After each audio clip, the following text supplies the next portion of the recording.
right, good morning and welcome to the June 26, 2023 Land Use Hearing Officer meeting. I'm Pamela Jo Hatley and I'll be serving as your hearing officer this morning. Before we get started, would you please stand as you're able for the Pledge of Allegiance?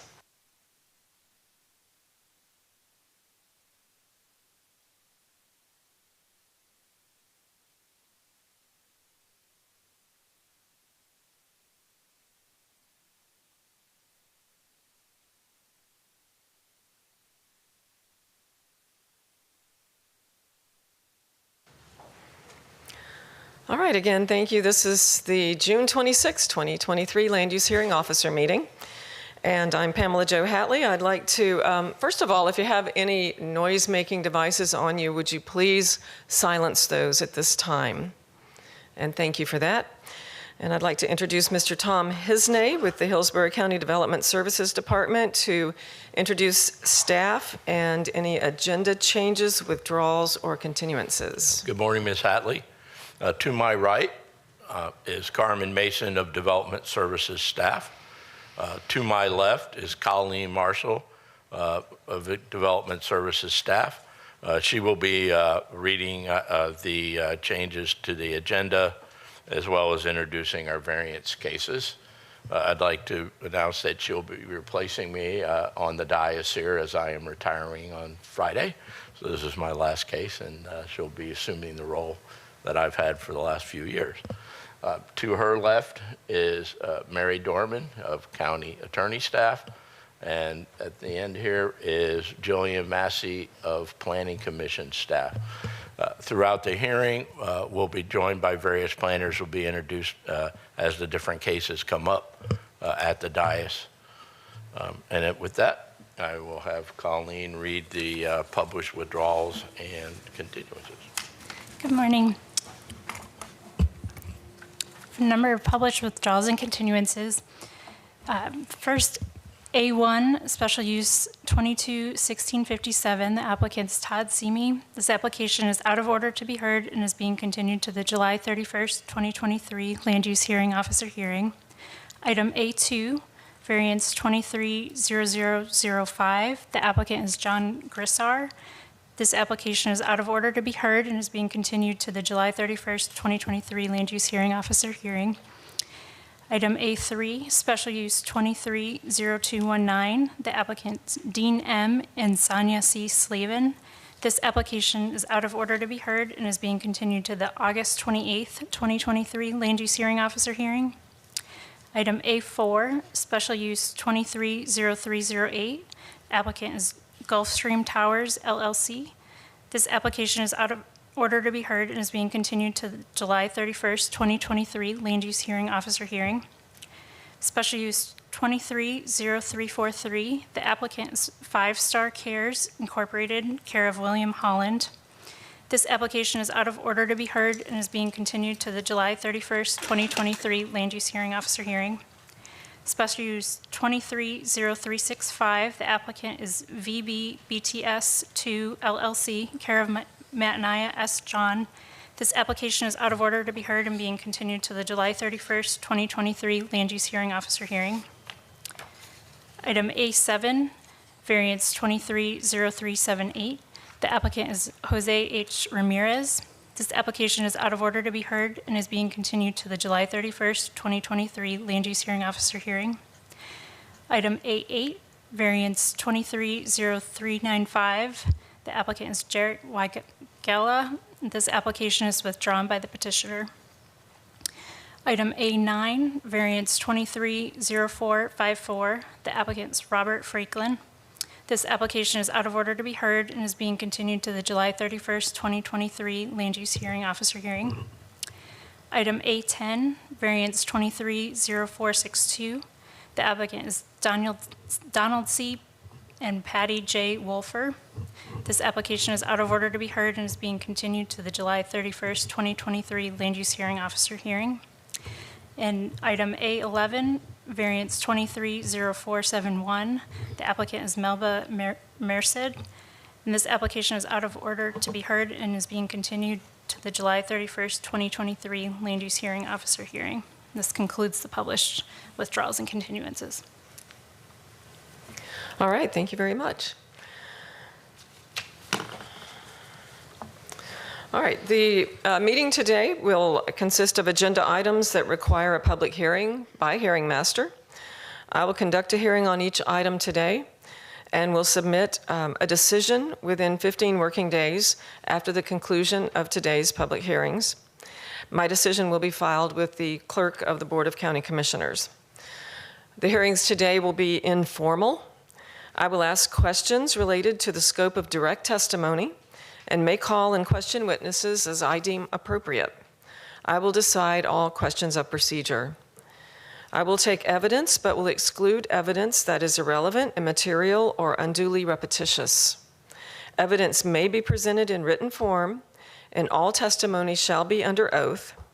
Hearsay evidence may be used to supplement or explain other evidence, but shall not be sufficient alone to support a finding of fact unless it would be admissible over objections in a civil court action. The order of presentation today shall be as follows. First of all, county staff will call the case, and then Development Services will have 5 minutes to present its report and findings. The applicant and the applicant's witnesses will have 15 minutes to present the proposal. Proponents will have 15 minutes to present arguments in support of the proposal. Opponents will have 15 minutes to present arguments against a proposal. County staff will then have 5 minutes to present amended findings or comments, and the applicant will have 5 minutes for rebuttal or summation. That procedure applies to variances. For special uses, staff will call the case. Then the applicant and the applicant's witnesses will have 15 minutes to present the proposal. Then Development Services will have 5 minutes to present its report and findings. Planning Commission, if applicable, will have 5 minutes to present its findings of compliance or non-compliance with the comprehensive plan.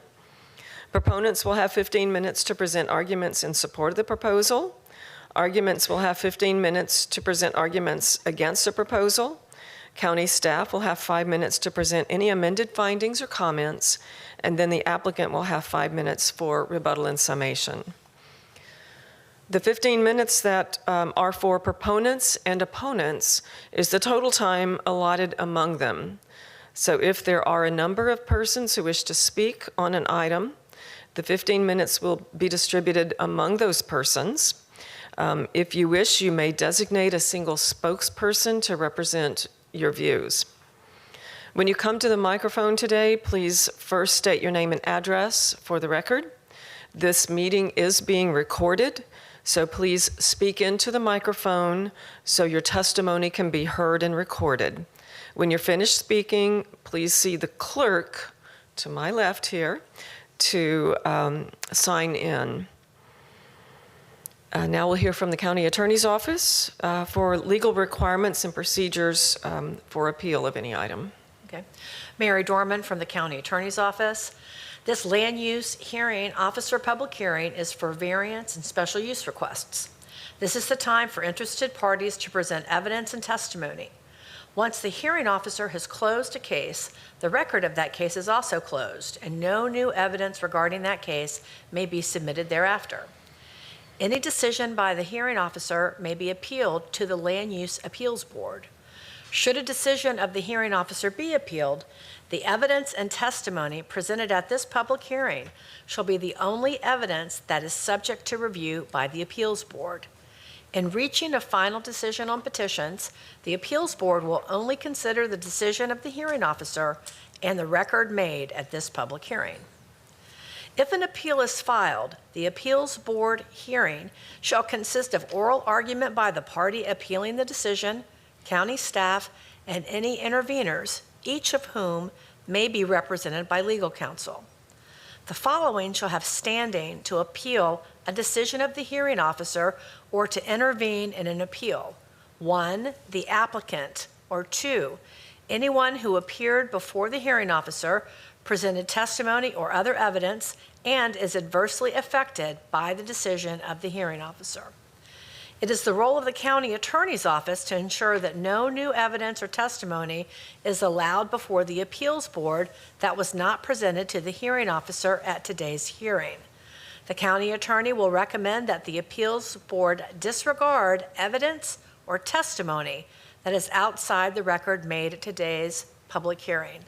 Any evidence presented to the appeals board that is outside the record created at today's hearing could jeopardize the legality of the appeals board decision, and the presenter of that evidence could hurt their own cause. The safest course of action, then, is for you to write down any comments you make today and repeat them to the appeals board. All right, thank you, Ms. Dorman. All testimony that will be heard today must be under oath. So if you plan to speak today, present testimony, please stand if you're able to, and raise your hand to be sworn in. Any who are online who plan to speak also, please raise your hand to be sworn in as well. All right, do you swear or affirm the testimony you are about to give is the truth, the whole truth, and nothing but the truth? Thank you. All right, county staff, I believe we're ready to call the first case. Today's agenda, we have no vested rights, fee waivers, remands, reconsideration requests, or site development variance requests, which then takes us to Section G, sign variance requests. The first application is item G1. Applicant is William Malloy, and the variance 230142. The request is a sign variance. Staff findings will be provided by Sam Ball. Hi. Good morning, Sam Ball, Development Services. The applicant is requesting multiple sign variances in order to accommodate a pole-type ground sign, a monument sign, and to construct a third option, third sign option, which would be for a pole sign or a monument sign. The site is approved for a hotel and mini warehouse development. For the first variance, which is shown as sign 1 on the applicant's site plan, the applicant requests a 10-foot reduction to the required setback to allow a 0 setback for a pole-type ground sign from the eastern property line adjacent to the property with folio 3566.0010, where LDC section 70300C1B requires that all ground signs, including pole signs, shall be set back a minimum of 10 feet from any side yard property line. Sign 2, shown on the site plan, there are 2 variances for that would to allow for that sign. The first variance is LDC section 70300C1, which requires that a monument sign shall be set back a minimum of 15 feet from road right-of-way, but shall be permitted 1 foot of setback provided for each height above basically for 4 feet up to 15 feet of height. The applicant is requesting a 15-foot reduction to the required setback from Citrus Lane for a 9-foot tall monument sign to allow a 5-foot setback. For the second variance, for sign 2, the applicant requests a 5-foot decrease to the minimum side yard ground sign setback to allow a 5-foot setback from the portion of the northern property line adjacent to folio 3566.0010, where LDC section 70300C1B requires that all ground signs, including monument signs, shall be set back a minimum of 10 feet from any side yard property line. Sign 3, the applicant's petition includes a request for variances to accommodate construction of either a pole-style ground sign, as identified as option A, or a monument sign identified as option B. If the requested variances for both options are approved, the applicant will be allowed to install either of, but not both signs. For option A, the pole sign, the applicant is requesting 2 variances. The applicant requests a 5-foot increase to the maximum permitted height to allow a height of 20 feet for a pole sign to be located adjacent to a local street, where LDC section 70300C1A requires that no ground sign, including pole sign, shall exceed 15 in height if located adjacent to a collector or local street.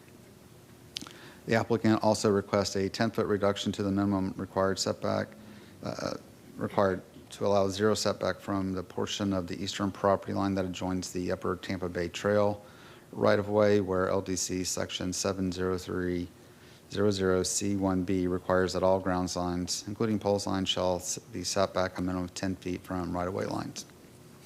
For sign option B, which would be a monument sign, the applicant is requesting 2 variances. Per LDC Section 70300C1B, all ground signs, including monument signs, shall be set back a minimum of 10 feet from any side yard property line.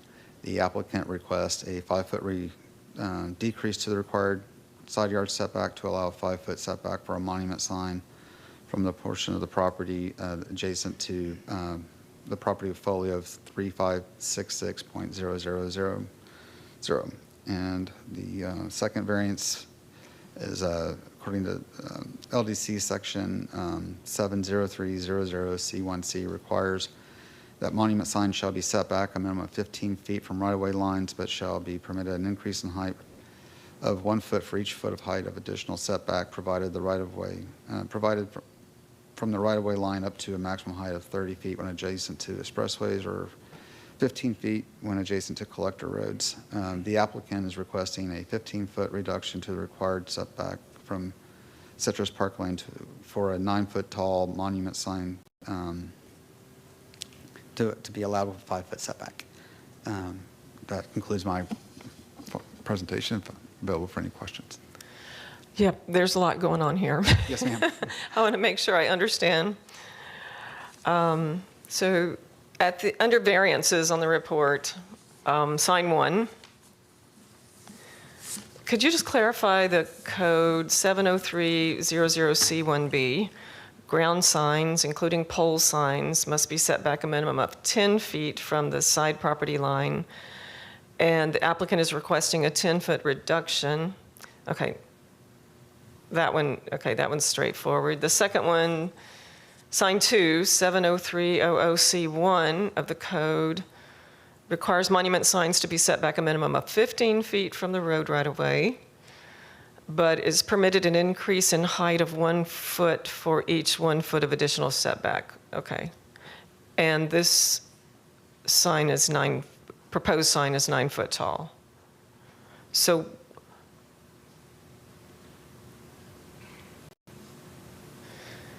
an increase in height of 1 foot. Okay, so the further back it gets, the higher it can get. What would be the required setback on this one? 15 feet normally? It would be 15 feet for the first 4 feet, and then an additional 4 foot, feet. which would make it 20 feet Okay, overall. thank you. That wasn't clear. 4 feet. All right, I think that's all my questions. Thank you. Okay, thank you. All right, applicant.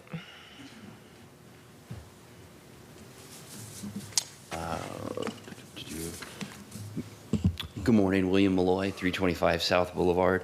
I have some affidavits for the clerk that I think I need to turn in so I can actually talk.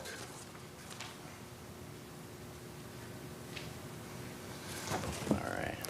Did you have a change of agent affidavit? We did. Mr. Okay. Bentley started this one, and then I took over. All right, thank you. For better or for worse.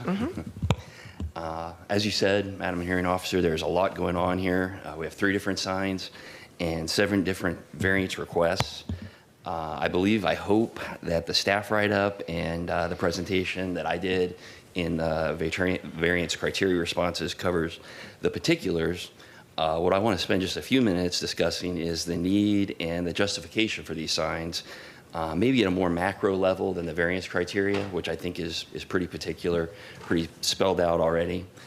We call this project Citrus Park Commons, and it really is evolving into a true mixed-use community.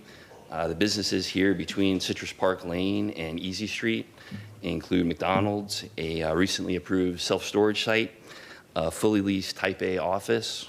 We have a very successful Marriott hotel. And of course, for the moment, at the end of all that is the preserve at the end of Easy Street. The 3 signs that we're asking for would allow some relief for some of the businesses I just mentioned to achieve some level of advertising on Citrus Park Lane, and then there is the 1 sign on Easy Street as well. What's really important, I think, is that all these groups have kind of come together for this master site plan. We're all cooperating, making sure we're not on each other's property, no one's sight lines are interrupted, et cetera, et cetera. If I could go to the Elmo real quickly, this is looking south on Citrus Park Lane. I'll leave it right there. And Yeah, Mr. Malloy, make Yeah. sure all your comments are on the microphone. oh, yes, ma'am. Thank Sorry you. about that. Yep. Looking south on Citrus Park Lane, you can see to the right, that is the business office that's there. And then just for reference on your site plan, these short columns are indicated on the site plan. That's really the only advertising we have on the site right now. This is looking north towards Gun Highway. And here you can see, oop, I'm going the wrong way. That's the Tampa Bay Trail on the right there. That looks beautiful. There's some of the oaks we've been able to preserve through the project. There's the boardwalk over the curb. But what you don't see is a lot of right-of-way there at all, which means we have very limited opportunities for these signs. We've worked very hard to put them, we think, in the best places where they do the least harm to this beautiful view right here. Let's see. Just a few other notes. We did work through all of these signs with transportation as well as development services. I know they're one and the same, but the tech manual actually had some specifications we had to meet for these things. And then another thing I don't want to overlook, this obviously was posted. The sign was visible from the trail, and we took no phone calls, no letters of opposition or anything like that. And we know the trail's very active, so we were expecting that. We were delighted that no one had a problem with it. I'm happy to answer any questions about this if you have them. Because the site plan is pretty busy too. Yes, ma'am. So if you could please just walk through the site plan with me. Mm-hmm. Excuse me. And also, I guess on the backup that I'm looking at, the site plan is really oriented so that the north is at the bottom of the page. Yeah, north is going to be right. Okay, so, all right, I see. So you have a sign that's actually on Easy Street? Or Correct. And that sign is anticipated to be future serving. future serving? Pardon me, for development down Easy Street in the future. Okay, and that sign, is that proposed to be a monument sign or a pole sign? Monument. Monument sign, okay. And how high is that sign proposed to be? How tall?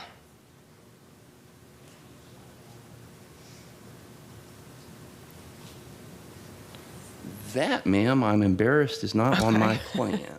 Okay, I will commit on the record to nothing more than 9 feet. That's the same as the other monument. okay.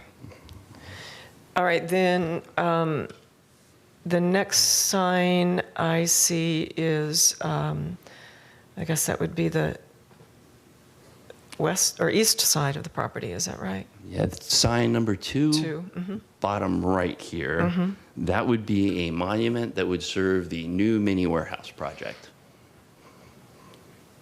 And that one will be on, really facing Citrus Park Lane. Correct. It's indicated as double-sided, but it would Okay. be parallel to Citrus Park Lane, so traffic would see it from Right, outside. that's what I mean, traffic on Citrus Park Lane. All righty, and then the next one is on your next- site plan. Yeah, the next one's A or B. A is very vanilla. It would be another monument sign situated on the corner, and it would serve the future hotel and possibly another sleeve for the existing hotel. There's a slightly more ambitious idea to do it's actually a double pole sign, which would be a bit of a curve over Citrus Park Lane. That's the one where we had to spend the most time with transportation, making sure that the clear zones were all there horizontally and vertically. And that one, it would be adjacent to the Tampa Bay Trail, is that right? Correct. Because Citrus Park Lane sort of, well, at least the right-of-way dead ends there. correct? Correct. They almost come together right there. But we are able to keep it 4 feet off Citrus Park Lane. Okay. And that one is the hotel sign, when we call the hotel sign, is the one that has the A or B option. Correct. Yes, ma'am. Okay.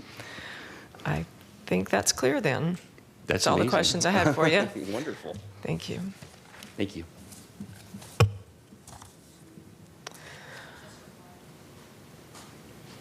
All right, is there anyone here or online who wishes to speak in support of this application?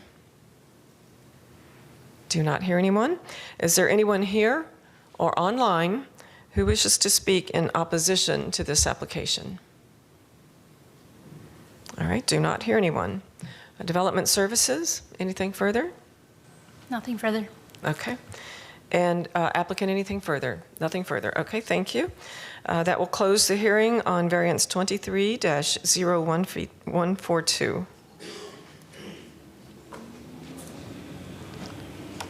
This moves us into Section H, variance request. The next item is item H1, variance 23-0333. The applicant is Daniel Spivey Jr. and Lucretia Londa Spivey. The request is a variance to swimming pool requirements. Staff findings will be provided by Chris Granlillard. Good morning. Morning. Chris Granlillard, Planner of Development Services, here to present application variance 23-0333. The applicant is requesting a rear setback variance to accommodate a proposed detached pool and screen enclosure without a solid roof on a parcel zone PD 21-1340. The variance per LDC section 6.11.94.b.1, a swimming pool enclosed by a screen mesh structure without a solid roof that is attached to the primary building may intrude into the required rear yard, provided a minimum setback of 3 feet is provided. The applicant requests a 3-foot reduction to the required rear setback to allow a 0 setback from the east property line. Findings, there is a 10-foot wide platted drainage easement spanning the site, south side of the subject lot. The building plans for the pool that were submitted by the applicant during the review of this variance show the mechanical equipment for the pool will be placed in the easement. Staff informed the applicant that the mechanical equipment cannot be placed in the easement unless it's vacated.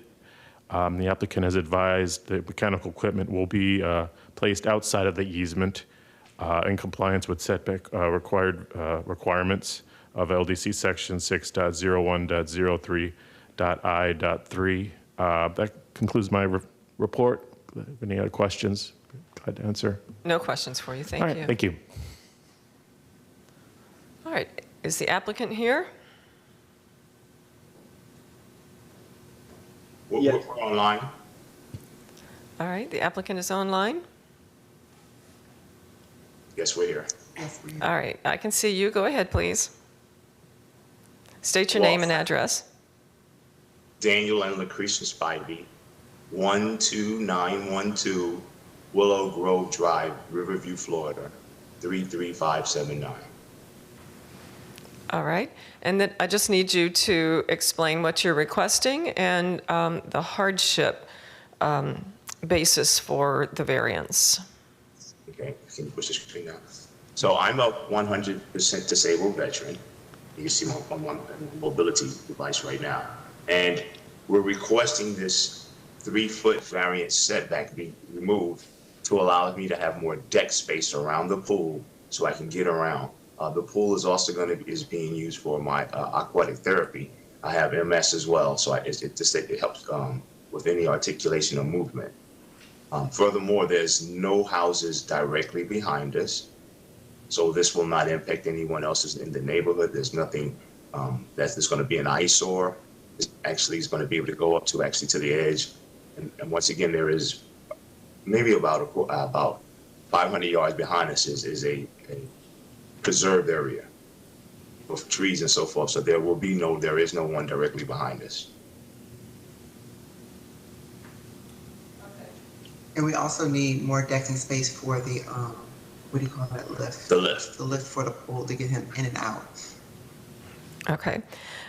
So just to clarify, you're building a new pool, is that correct? Yes, that's the goal, yes. Okay. And what you're doing is you just need enough deck space to accommodate your chair and your lift so you can access the pool. Is that correct? That is correct. Okay. And is there not enough space on your property to build the pool and the adequate deck space to accommodate your chair and lift without this variance? Is that the case? Yes, that is the case. Okay. So the need for the variance is basically your property size won't accommodate the pool and the deck area you need. That's, yes. Okay. And then the property adjacent to your property, it appears to be owned by the Community Development District, a CDD. It's a CDD drainage pond area. Does that sound right? That is correct. And the pool is not, the drainage is to the, what they say, I guess Crystal just said, to the east of our project. So this is going to be toward the west. And so we won't have any equipment in that area, and the edge of our fence line will be approximately probably 10 feet away from that easement, which meets their requirement. Okay. All right. I think I understand your request. Do you have anything else to add? No, I don't. No, I think that's it. Yes. Okay. All right. Thank you very much. Just stand by. We're not finished with your hearing yet. All right. Is there anyone here or online who wishes to speak in support of this application? All right. Do not hear anyone. Is there anyone here or online who wishes to speak in opposition to this application? All right. Don't hear anyone. County Development Services, anything further? No. No. All right. Mr. Spivey or Ms. Spivey, anything additional you have? No, thank you. Okay. No, not a, no. All right, that's it. We'll close the hearing then on variance 23-0333. Next application is item H2, variance 23-0352. The applicant is David and Natasha Drigo. The request is a variance to lot development standards and a variance to accessory structure requirements. Staff findings will be provided by Isis Brown. Thank you. Good morning, Isis Brown, Hillsborough County Development Services, variance 23-0352. Sorry. The request is for variances to accommodate multiple existing accessory structures and a proposed addition to a single-family home on a property zoned AS01. The subject property is accessed by an easement to the connecting U.S. Highway 301 West per LDC Section 6.0103 F9. Required yards on lots accessed by easement shall be oriented with respect to the roadway to which easements connects as it abuts the roadway. Consequently, the orientation of the subject parcels, the front yard is on the west side, the rear east sides, and the north and south are side yards. Sorry. Per LDC Section 6.0101, a minimum rear yard setback of 50 feet, a side yard of 15 feet, and a minimum rear yard of 50 feet in AS04 zoning districts. The applicant requests a 11.5-foot reduction to the required rear yard setback to allow a 38.5 feet from the east property line. There are many accessory structures on the property along the south line. Access per LDC Section 6.11.01B and 6.11.04C, accessory structures that are 15 feet or less in height are permitted in front yards at twice the required front yard distance or 50 feet, whichever is least. Additionally, such structures may acquire side yards provided that the structures are more distant from the front yard at any part of the principal on the same lot and abutting the side yards. Structures is not, providing the structures are not closer than 3 feet on the side lot lines.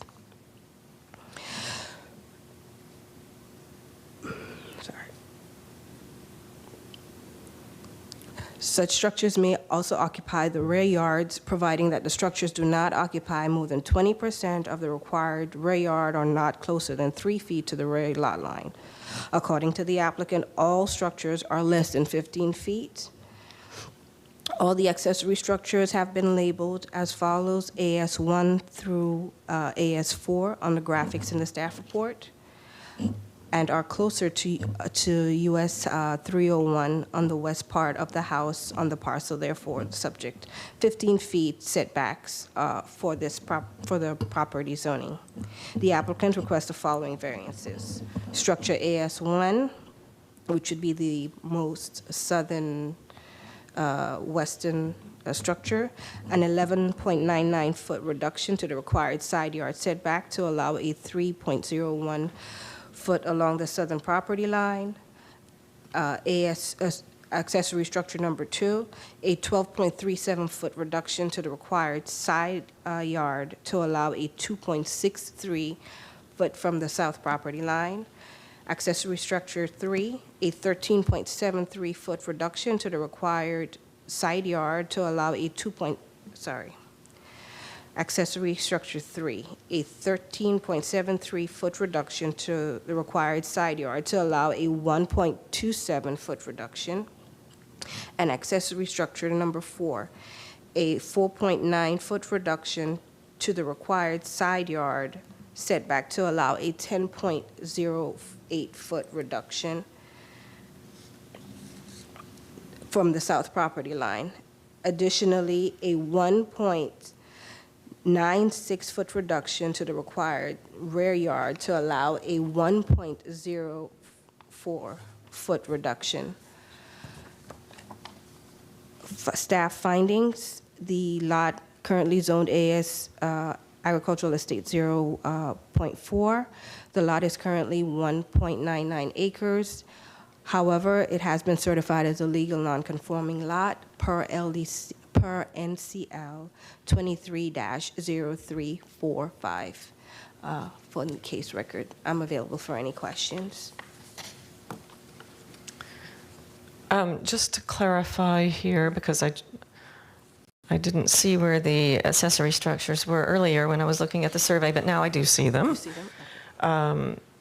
So those are all on the south side of the lot, is that correct? Correct. And they should all have a 15-foot setback from the south side of the lot, right? Or south side? Yes. Okay. 15 from south And your comments need to be... I'm sorry. Thank you. 15 from the south and 50 from the east. So from here to here it's 50, and then 15 this way. All right. By way of correction, Madam Hearing Master, no, they're all required a 15-foot setback from the side yard, Okay. which is the south property line, Yes. because they're all closer to Highway 301, albeit 1,400 feet away, but still closer to Highway 301 than the house and the structures, which makes them subject to the required rear yard setback. Side yard setback 15 feet. The required rear yard setback, which only affects one of the structures, is permitted a 3-foot rear yard setback because it's less than 15 feet high. And according to the applicant, all of them are less than 15 feet high. I hate to beat a dead horse, but I really need to understand the orientation. So 301 is to the west. Correct? All of the accessory structures are on the south. Correct? And all of the accessory structures are closer to 301 than some part of the primary structure. Is that correct? Correct. That's what's shown on the survey. Yes, ma'am. And because of that, Okay, all right, I they're see. required to meet the required side yard setback of 15 feet. Okay. All right. Got it. Thank you. I understand. Thank you. All right, applicant, please.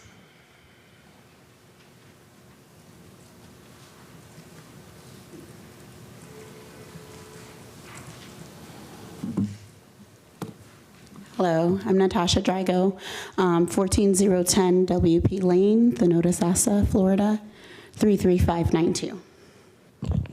Good morning, I'm David Drago, address 14010 WP Lane, the Notasasa, Florida. Good morning. Good morning. Okay, I guess just to provide any kind of clarification, when we bought the home, it was already out of compliance. We bought the home to accommodate our fairly large family. We have 5 children, and then also multi-generational. My mom is living with us. We bought the home with the intention to add on to it, and we're not aware that it was already out of compliance. Of course, now with the addition, it will have further encroachment on the predetermined setbacks. Also, the accessory structures, as mentioned, were already existing when we bought the property. It is in a fairly rural area. We only have 2 neighbors back there once you go past that easement off of 301. Both of them are fairly far apart from us. There is a lot in between us and one of our neighbors. That lot is would be available to build on at some point, I'd imagine. But right now it is owned by the people we actually purchased the home from, and there is nothing on there. So there's about 4 acres separating us from one of our neighbors. And then because our house is set back fairly far into our property, we have a lot of space separating us from that other neighbor, which is, I suppose, to our south. I'm not sure. So that's the main reason we're requesting the variance, is so that we'd be able to build and make the home more suitable for our family size. All right. Ms. Drago, I saw that there are variance criteria responses that are fairly consistent with your testimony. Those are in the record that address the addition of the home. I didn't see any responses related to the accessory structures, though. So we need you to present to the record evidence of hardship related to those accessory structures if you're asking for a variance for them too. So could you address the accessory structures, please? Sure. So actually, it was Ms. Isis Brown who brought the accessory structures to our attention at the time that we put in that variance request. We were not aware that we wouldn't necessarily need to ask for a variance for that. We did actually intend to take a lot of those down, but she did point out that if we maybe wanted to put something else up in that area later on, then perhaps just since we're here now, we can go ahead and request that variance for that reason. So that is initially, number one, we weren't aware, but also we weren't necessarily going to keep them, is the reason why we didn't initially address it. However, I guess the main reason we would ask for that variance now is those 2 reasons. Number one, in case we do want to put something up there later, and then just so that it's here on the record that, you know, in case, I guess, repeat myself, in case we do want to do anything again later. And if you did, could you put those, if you wanted to replace, in other words, the accessory structures that are there, mm-hmm. and put different ones or a different one, don't you have space on your property to put one that would meet the setback requirements? I do believe so, yes. Okay. All right. So since a variance has to be based on a hardship, is there any other special conditions related to the property itself that would require a variance in order for you to have an accessory structure on your property? I don't believe so. If I could just clarify something with you guys, in terms of the existing structures, we wouldn't necessarily need to take those down because they're already there. I guess that would be the other reason why I would say that I would want the variances, just so that we wouldn't have to take those down. Okay, I understand that. It appears there are some wetlands, or is there a wetland or waters area on your property? Yes. And whereabouts is that, and how much of your property does that affect? So it's... Is that shown in the survey? Yes, that is shown in the survey. Okay, I see it. I see it in your survey. Okay. So it's, as you would enter the property is where that little pond is. Mm-hmm. I would say, based on the property itself is just about 2 acres. It seems to us to take up just about a quarter of the property, so I would say it's about a half acre. Okay. And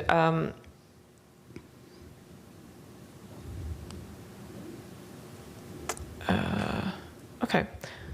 I guess my other question just flew out of my head, so I don't know what I was thinking of. But I do see your survey. I see these structures. I see your home. And let's see, does the survey show the proposed addition? I do not believe the survey shows that, no.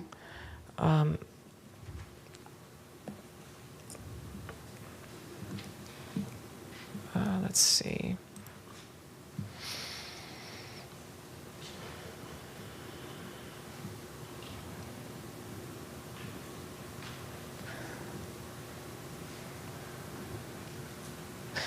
All right, so are you just at this time requesting a variance for the existing home or for anything new you plan to build? For the addition.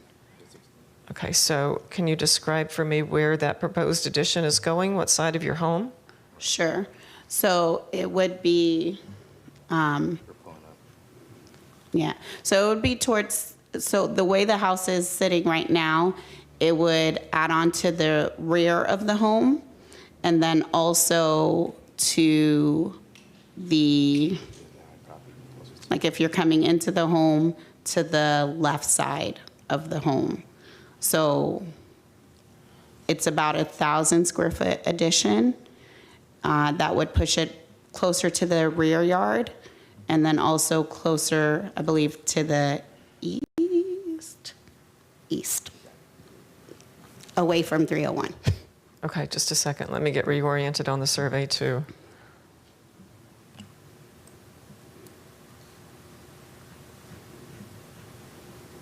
North.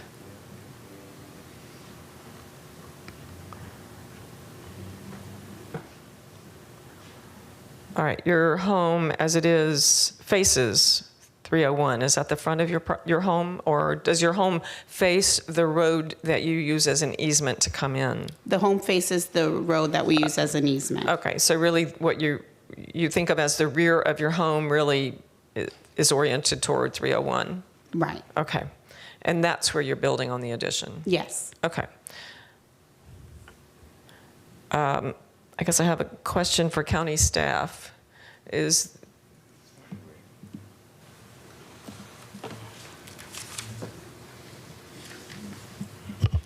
the variance necessary for the addition since it's going on the side of the home towards 301? And it looks like, and I really can't tell where it'll be or how much space it'll take up. Are we just considering today a variance for the existing home? Hold on. Does that question make sense, or am I thinking about this wrong? It's my understanding that the addition is going to go on the east side of your house, Okay. correct? Like it's going to be on the east side of the home, closer to the east property line? Yeah, it extends, it goes back to... Yeah, excuse me. It would come out to the east slightly, and then also back to the rear of the house, which would be the...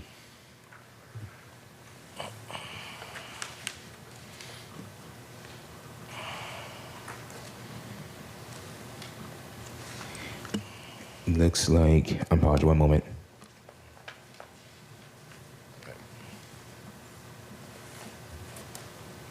hold on for 1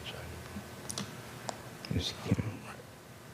Okay, so, So, there would be an addition heading slightly out to the east and then back to the actual south portion of the house. All right, and isn't to the east, wouldn't that be the front of your home?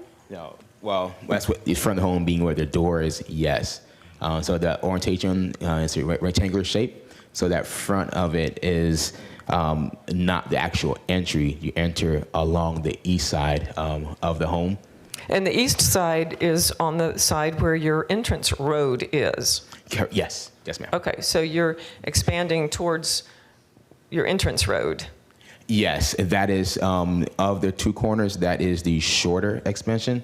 The more it'll be expanding further back to the south side. That's where the larger expansion would be. So there's, if you think about it, there would be a slight L shape to the home now, opposed to just the rectangular box. But the shorter end would be to the east side. So I do have, I guess, I'm not sure if you guys have this one in all honesty, but I do have something that does show what the addition would look like on there, unfortunately. Okay, that's not in the record? It's not, or I'm not 100% in all honesty. But this is what, this is the addition here, the proposed addition. So the front portion here is the existing home, and then this would be. Okay, I see. So you're building essentially another rectangular, square-shaped Yes. structure onto the sort of east and south side. Yes. Yeah. So just so we're all on the same page here, right? So the required yard orientations are determined by what's described in the report, not by which way the house faces. Exactly. So I'm just trying So to, required front yard is on the west side, required rear yard. The front door can face the rear yard, doesn't change the fact. Now, it's a 50-foot setback either way, but the variance that was described in your application appeared to describe the distance that the addition will be from the east property line. Is that correct? All right. Correct. And you were looking to go down to 38 and a half feet from Right. the east property line. Is that correct? Yes. All right, and that is what is described in the report. okay.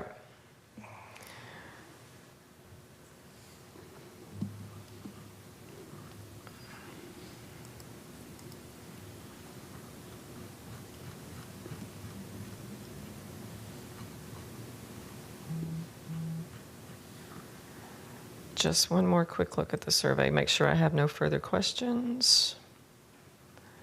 East.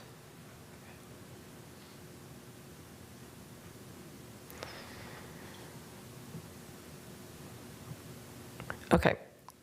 I think that clears it up. I don't think I have any further questions for you. Okay. Thank you.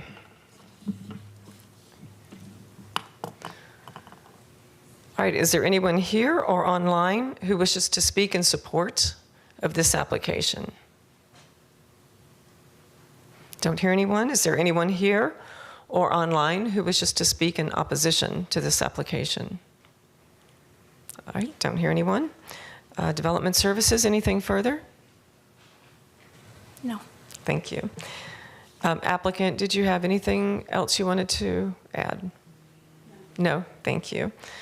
All right, this will close the hearing on variance 23-0352. The next application is item H3, variance 23-0396. The applicant is Wayne and Rosemary E. Curtis. The request is a variance to easement or to access easement requirements and a variance to flag lot requirements. Staff findings will be provided by Chris Granlard. Good morning again. Chris Growlenard. Morning. Development Services. I'm here to present variance 23-0396. The applicant is requesting variances to provide access for 2 lots on property zoned AS1. The subject lots are located in the Cato platted subdivision, no improvements, that was approved in 1995. They are Lot 8 and an adjacent portion of Lot 9. Lot 8 is a flag lot with a 20-foot private driveway extension connecting to Williams Road to the west. The adjacent portion of Lot 9 was divided from the remaining portion of Lot 9 to the south lot in 2007 through a certified parcel subdivision. The south portion of Lot 9 had existing through a private driveway extension to Williams Road, but the subdivision left the north portion of Lot 9 without access. It appears from the certified parcel records that the north portion of Lot 9 was to be merged with Lot 8, but that did not occur. The purpose of the subject variance is to provide access to the north portion of Lot 9 via an easement over the driveway extension on Lot 8. If the variance is approved, the applicant will be required to get an approval of a minor subdivision plat for the two lots. Again, the variances, flag lot, there's two variances, flag lot driveway extension per LDC section 6.02.01 B4A2. The driveway extension of a flag lot shall serve a single parcel. The applicant requests a variance to allow the driveway extension to serve two parcels. Variance 2, access easement width per LDC section 6.02.01 B.5.C.2. A minimum width of 30 feet is required for an access easement that will serve 2 or 3 dwelling units. The applicant requests a 10-foot reduction to the required minimum width of the access easement to allow an easement width of 20 feet for 2 dwelling units. That includes my staff report. If any questions, I'd like to answer them.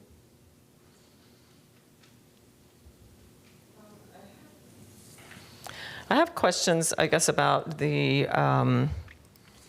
easement to access to dwelling units. The second dwelling unit, is that that's a proposed unit, or is there 2 dwelling units there now? No, it'll be the dwelling unit that'll be on Lot 9, the portion of Lot 9 that's part of this request. All right. And that's the big lot that sort of surrounds this flag lot? Correct. Okay. Yes. Okay. And so the flag lot itself, the flagpole is owned by that lot owner. So as to that lot and that dwelling unit, it's not an easement. It's actually part of the lot. Correct? Correct. Okay.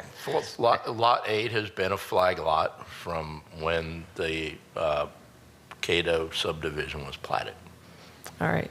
And so that's part of that lot, and it's not an easement. So the easement will be serving the large lot. The easement is a use right, and as far as the easement itself, it's serving the one lot. So the access road serves 2 lots, but the easement, the use right, really only serves one, because the other one has direct access, not an easement. Is that correct?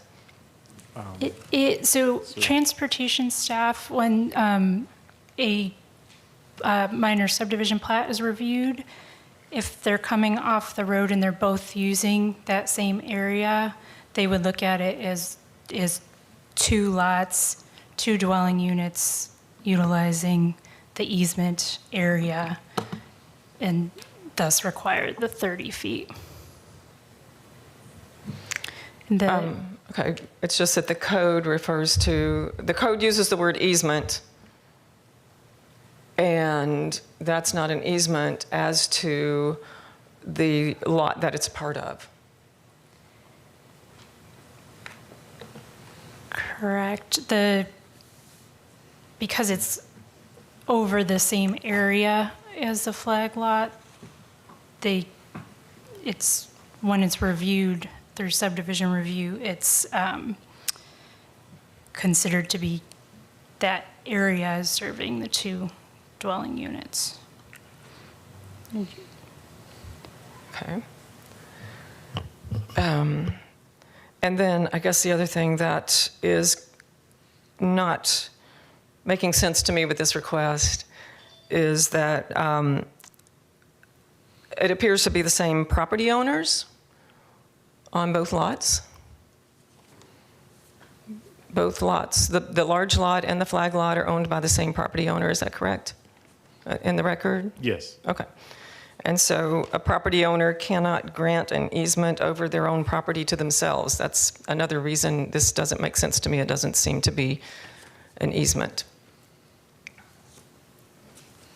And if that property owner who owns the flag lot conveyed that large parcel to someone else, they would have to convey an easement over their lot to access it. But my question is, as far as the variance, now, why is a variance required when it isn't actually an easement? I do see the variance for the width of the access, but the easement language, I guess, is what doesn't make sense to me.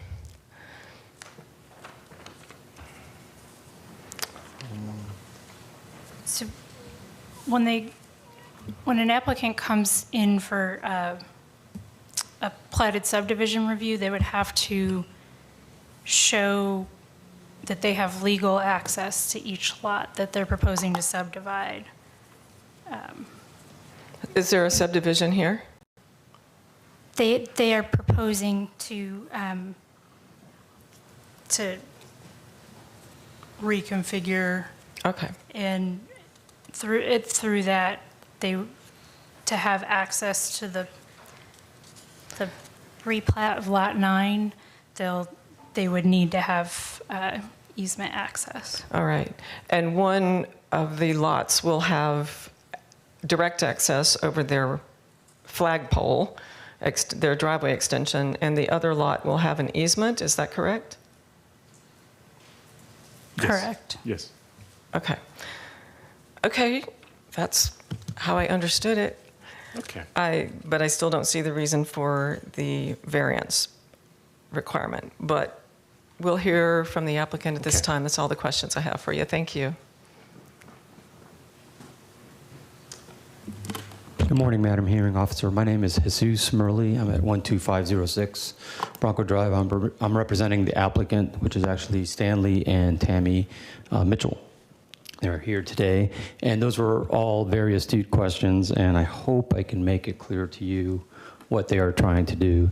I have a PDF stick, or a stick that has PDFs on it that might be better illustrative. I also have 11 by 17s that might show maybe illustrate our story a little better as to why those variances are needed. So let me see what works better. Okay, thank you. Okay, that might do. The captions are, there you go. Okay, so this is the current condition as it exists today. Stanley and Tammy Mitchell are the owners of both the green and the yellow lots. The yellow lot does have access to Williams Road. The green lot is landlocked. They are the owners of both. It's about, just shy of 12 acres. What they currently have is a multi-generational family home. They have their daughter with them. The daughter has children. And what their intent is to divide this lot, divide the green lot, or basically reconfigure these lots to dedicate a portion of their land to their daughter. All right, dedicate, you mean they're going to convey? They're going to deed a portion of their land to their daughter? Yes, let me show you what it is. I say Okay. dedicate because Okay. they're trying to be compassionate parents, trying to set her off on the right spot. So maybe that wasn't the best word. So this is what they'd like to do. So Lot 8 would be reconfigured, and all the yellow would be currently the parental home. The green portion at the north would be conveyed to their daughter, and the easement, if you could follow my finger along here, is to provide access to that northern lot. So hopefully that addresses your questions about the easement, why the easement is needed, why the subdivision is needed. They're trying to do this for their daughter. They have an extensive wetland in the rear that basically bisects their property, makes it harder to get to the further eastern side. That section over there. So It's about 12 acres in total. They're going to have more than 1 acre for their Lot 9 at the north. It's going to meet the dimensional criteria required. And the land use criteria, I believe, is one residential unit per acre in this area. Is that right? So it's going to be basically 12 acres, and they're just going to have two units on the site. So it's not a substantial, it's not even an increase in land use intensity, I would say. Most of it is indeed the wetland, the large wetland that is there. And just for addition to the facts, the daughter does live with them now. Mm-hmm. So she is a current resident in in the structure right here. Okay. All right, so your picture that you had down there, the yellow lot has direct access. The green lot will have an easement for access. Yes, ma'am. Okay. Thank you. I have 2 additional items to bring to the record. We have 2 letters of support that I'll introduce to the clerk, or written letters of support. And just to give you an illustration of to where they are, I'll also include this in the record. This is the current Lot 8 here. Sorry. This is the landlocked parcel. And the 2 letters of support are from the residents that directly abut the larger parcel. Okay.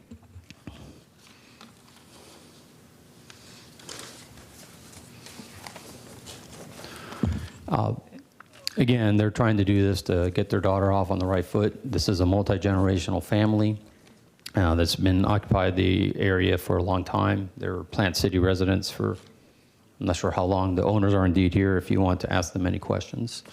But with that, I'll conclude my presentation. I'll like to introduce these to the record. Thank you. No more questions for you or the owners. All right, is there anyone here or online who wishes to speak in support of this application? Don't hear anyone. Is there anyone here or online who wishes to speak in opposition to this application? All right, don't hear anyone. Development Services, anything further? No, ma'am. All right. And applicant, anything further you wish to add? I can answer any questions if you have, Madam Hearing Officer. But no, that does conclude our presentation. Thank you. That will close the hearing on variance 23-0396. Next application is item H4, variance 23-0397. The applicant is Alexander J. Hug and Jana M. Jones. The request is a variance to accessory structure requirements. Staff findings will be provided by Isis Brown.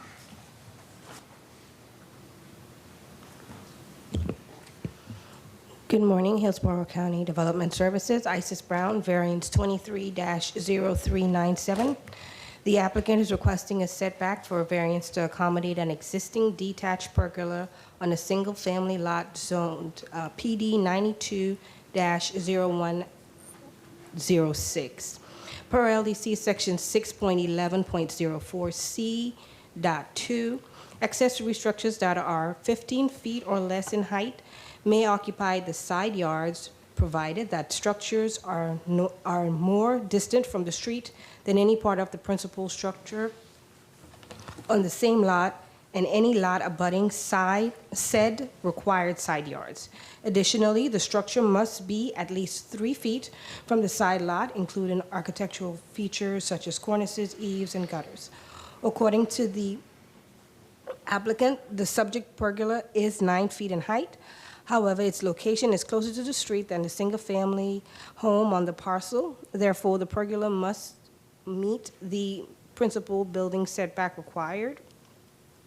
The conditions of approval of PD 92.-0106 did not include setback requirements for the subject, but staff has determined that the required side yard is 5 feet.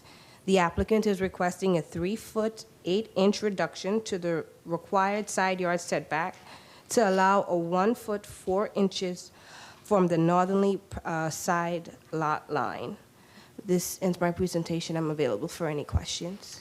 Okay, Ms. Brown, on the survey attached to the staff report, could you just tell me where the pergola is located? I don't really see it pointed out on that survey. I could be missing it.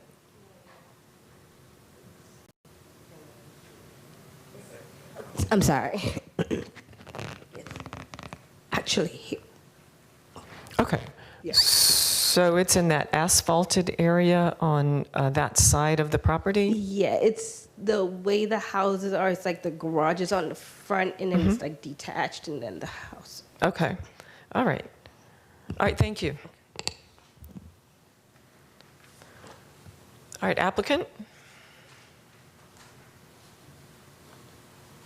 Hi, I'm the authorized representative, Corey Carnes, for the address 10308 Green Leaks Drive in Tampa, Florida. All right, and your address, please? My address is 17918 Barn Close Drive, Lutz, Florida. All right, thank you. So right now we have what was originally a deteriorated pergola structure. The homeowner sought to make it safer, and basically it took up that concrete, as you see on the survey, that concrete slab was already previously there. At the time, you know, they sought at it as a maintenance effort to try and get it back, you know, into a better condition than it was. There was an existing wall with the current, you know, the existing pergola. So the wall was what was closest to the property line where the fence was. And so they put back a covered structure that was no longer considered a pergola. Same footprint, used the same footprint, and then attached to that wall. Did not move that wall. Kept the same slab layout as shown on that survey currently. It's approximately 156 square feet, so just almost to that accessory structure minimum of the 150. But in their mind, it was about the maintenance. So, you know, they wanted a safer structure there for their family. The structure was determined working with development services that the structure had been there since approximately 2013, and the current homeowner had only been there since 2020. And so basically we're requesting the variance due to the fact that it had existed with no record or issue with the building department, with anybody at the development services back since 2013. And due to the changes it was made to modify the structure, it's now an issue, and we didn't want to have any economic hardship back on the current owners based on what was done in the past. And so that's currently why the variance is being requested. All right, do you have any photographs? Oh, I do. I'll see if I can put it here so you can see it. This is the. Have you submitted any photographs into the record? The development service has photographs in the report. And, they should be yeah, there. In the report? Sorry. In the application we submitted, there are photographs. I was actually going to show that photographs. There's two photographs that show the difference of what was there versus what. Oh, I opened the wrong one. Sorry. Bear with me a second. Oh man, I just had it up. Oh, here we go. Can you see? If you'll put it on the overhead, I might be able to see it. Okay. This is the orientation. All right, and make sure. This is the orientation. Thank you. The existing structure is what you see right there. There is a gap, but that's where the wall is closest to the fence. Where's the street from that orientation? Sorry. The street is okay. That direction down. All right, that's fine. Okay. And then. So I'm looking at their garage and then the structure. Garage, white structure is the structure in question. That is now in the other picture what it looks like. It'll look like a shingled roof. Mm-hmm. It's hard to see the wall in this picture. Mm-hmm. Basically by the fence there is a concrete block wall that was established and built there at the same layout of the slab. This now structure looks like this. That's the now structure. It's under the 15 feet. and they basically improved it to a covered structure instead of a patio with a wall. A pergola with a wall. So. Okay, so what it was just an uncovered sort of open sitting space? Is that what it was? Yes, it had a knee wall with a full-size wall with a fountain coming out of it, but the wall was a built concrete block wall with a knee wall structure that basically had a pergola in front of it, kind of like a garden-esque layout, and that structure started to deteriorate. So they utilized the existing layout, the existing wall, and then covered everything. Okay. Basically what happened. All right. And is there a code enforcement case on this property? There is a code enforcement case at the moment, and we're here first, so we can first address this and then move to address that. Yes. Okay. Does the structure that was rebuilt, the new structure, have any electrical?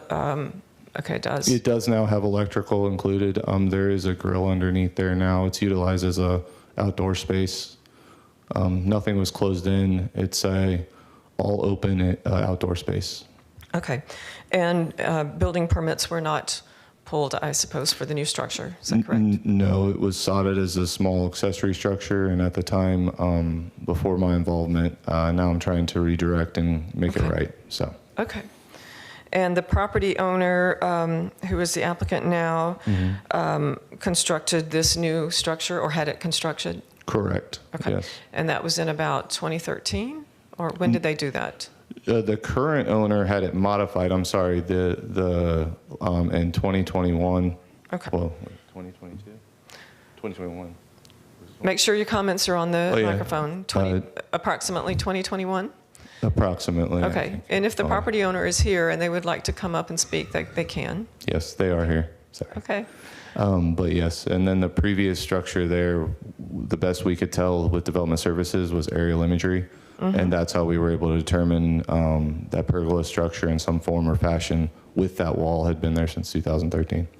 Okay. So the original structure around 2013 and the new structure 2021. Yes. Okay. Did it have electricity before? It had a fountain that operated on a motor, so it had some form of electricity to keep that water moving. All right. And I would like to add, we did approach the situation with the current HOA and provided that information with the application. They did approve it, so that was understood, and it had already been reviewed locally. So I just wanted to add that that was part of assessing the old versus new. So. Okay. All right. And then that's all I have. All right. Thank you very much.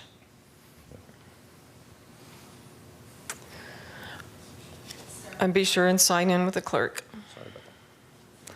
All right. Is there anyone here or online who wishes to speak in support of this application? All right. Don't hear anyone. Is there anyone here or online who wishes to speak in opposition to this application?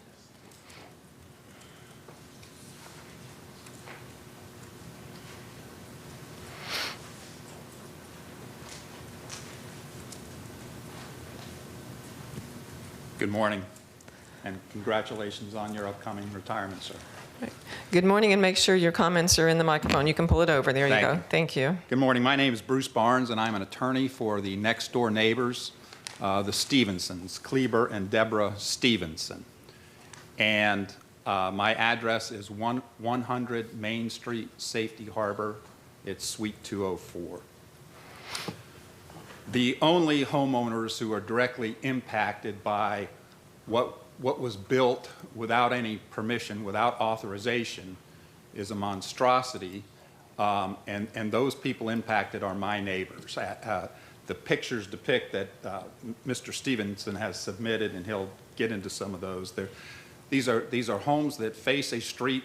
There is a breezeway patio behind them, and then garage and living quarters above that. So this is a breezeway area. And let me address a few things. There is no hardship here at all. Mr. Hugg and Ms. Jones proceeded to build a sizable accessory structure without getting any permit from the county. They did not get and seek community association approval before they proceeded with construction. The community association flagged it. They then submitted some modifications committee request. That was shot down, but the modifications committee said, well, you can now get a variance. You can seek a variance from the variance committee. And in seeking that variance, they led the variance committee to believe that no permit was required by the county. And I have materials that I'll submit to the clerk, if that's okay. Some of it may have already been covered with Mr. Stevenson's extensive package, but they refer to it as a shed. They refer to it as a greenhouse. They refer to it as an existing structure. And let me disabuse a few notions here. The pergola was detached from this wall that was there. What was there was 5 feet wide and 8 feet tall. 2 feet of it was above the fence line between the Stevenson's patio and the next door neighbors. That was all that was there. There is now a massive structure that incorporates this 5 foot by 8 foot old wall that had been there. This now is, I believe, 16 feet wide and I believe 14 feet high with a roof. It is a structure. It's not a greenhouse. It's not a pergola. It's not a shed. It is a massive structure that it is an eyesore when sitting out and back of the Stevensons' property. They proceeded at their own peril to build this accessory structure. And in doing so, again, violated not only the county requirements, but also the community association's West Chase requirements. So, excuse me, they proceeded, and because they proceeded after being warned, they built the structure. That doesn't count as a hardship. That counts as doing something at their own peril. So this is not some pergola. This was not some minor improvement. This was not, we just made the pergola better. We made it safer. It is a structure. Mr. Stevenson has specific pictures to depict what happened before and after, and I would ask that those be considered. And because the rules weren't followed on a number of occasions by these applicants, they're the ones who should bear the burden of their own actions. My client's property the property value has been impacted. It's a visual blight, airflow issues. The wall now is a little over, this 16-foot wide wall is a little over a foot off the property line. If you take it up to the roof line, the overhang's probably only, I don't know, maybe 8 inches from the property line, something like that. So for these reasons, we ask that the variance be denied and further ask that that structure be torn down. If I may approach the clerk and hand the file. That's the variance documents that were submitted to the community association. So you're submitting into the record variance documents that were submitted to the community association? That is correct. There was a representation made that the community association blessed this. They blessed it based on the understanding that no county permit was required. And that evidence might be relevant for some communications that were made, but please, I know you understand that the county does not enforce community association declaration covenants or anything. I totally understand that, but the representation was made that this was blessed by the association. It was blessed because of a false impression left by these applicants. That's fine. You can submit them, and I'll review them for the weight of the evidence. Thank you, and I'll defer to Mr. Stevenson. Thank you. Good morning. My name is Cleaver Stevenson, and my address is 10306 Greenlinks Drive, Tampa. So I'm here today regarding the HUG's petition for setback variance for a newly constructed accessory building. Thank you. For an accessory building on their property, and we respectfully request that it be denied and the building removed. The HUG's building violates our community and Hillsborough County residential setback requirements and places an enormous burden on my family and does tremendous harm to our property's value, as well as considerable loss of enjoyment of our outdoor backyard space. Before our neighbor began construction of their new building, they completely removed their pre-existing pergola and the structures surrounding 2-foot-high knee wall, approximately 40 feet of concrete knee wall, which required significant demolition. The only part of the entire structure left standing after this demolition was a pre-existing, freestanding, and detached 8-foot-high by 5-foot-wide water feature wall that was approximately 17 inches from the property line. And approximately 21 feet of the 2-foot-high north-facing knee wall also remained. The 4-foot-high fence, there was a 4.5-foot-high fence that was attached to the remaining knee wall. The fencing attached to the knee wall prior to demolition spanned approximately 8 feet in length on both sides of the center featured wall. And I've submitted exhibits 1 through F, photo exhibits, and I'll be happy to share them as well. Okay, you did submit them already? I did submit them. Okay. And what it shows is... Yes, I would like to see them. Thank you. Yes, ma'am. The first photograph shows how the structure appeared when the Huggs purchased the home in 2020 and how it appeared prior to demolition. And I have one that zooms in as well. What you can see is the brown part on the far back side, that's the water feature wall. That was the only wall structure that existed. To the left and to the right is fencing that's attached to a 2-foot knee wall. That's below it. Next exhibit is this kind of it's zoomed in. And it shows a little bit clearer what exactly was the actual concrete wall and what is the fencing. And you can see the size, it's freestanding, is detached. The next exhibits illustrate and show the fencing, which this isn't very clear on here, but it shows the fencing that's attached to the wall. And I did a zoom in as well. Okay, Mr. Stevenson, leave that up just a second, please. I'd like to see that photo. All right. So there, I see a white structure that is not a solid roof, but it's white. That's what you're talking about. Was there? Is that correct? Yes, that was the pergola. And then in this photograph, just above that, to the top, towards the top of the photograph, that's your house. Is that correct? Yes, ma'am. Okay.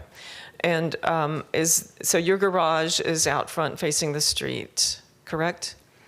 That's actually the back of the home. That's a service drive behind the home. Okay. From parking into the garage. It's an attached garage. Then there's a covered structure. I guess that would be what your attorney, I believe, referred to as the breezeway. Yes, Someone ma'am. referred to as the breezeway.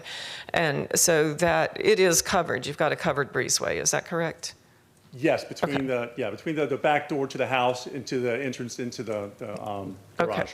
And so going back to that photograph then, so where that white structure is now is actually a structure with a roof. And I see it looks like all the houses have kind of the same configuration with a garage and then the primary home and a covered breezeway. Is that right? Yes, we all have an open common breezeway that's the same distance for each home. All right.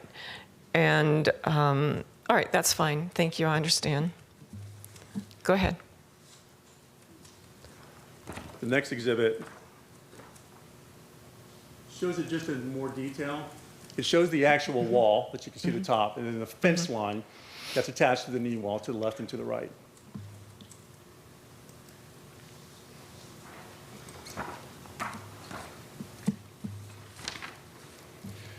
So the Huggs did not simply repair and modify the previous structure for safety purposes, as they've stated.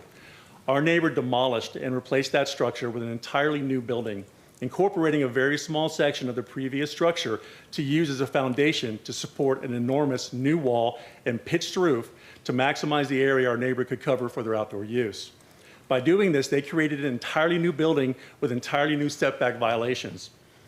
Our neighbor removed the existing 4.5-foot high fencing and used the remaining 2-foot knee wall as the foundation for a new concrete and masonry wall by replacing the fencing and adding an additional 11-foot wide by 8-foot high wall, attaching it to the pre-existing 8-foot by 5-foot water feature wall. This extended the new wall to a total size of 8-foot high by 16-foot wide, dramatically increasing the width of the pre-existing water feature wall by an additional 11 feet. The new building now stands approximately 16 feet wide by 14 feet high and extends to within 8 inches of our property line, further encroaching on the property line far beyond the original 17 inches of the pre-existing water feature wall. What was once a 9-foot-high pergola with what appeared to be the appropriate setback distance has been replaced by a new concrete and masonry building with an attached pitched roof extending to within 8 inches of the property line. And to kind of illustrate that, for Exhibit 4,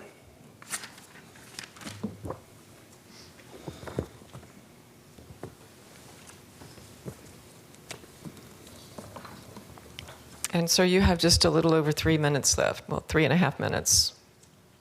well, this one shows the actual pergola, and you can see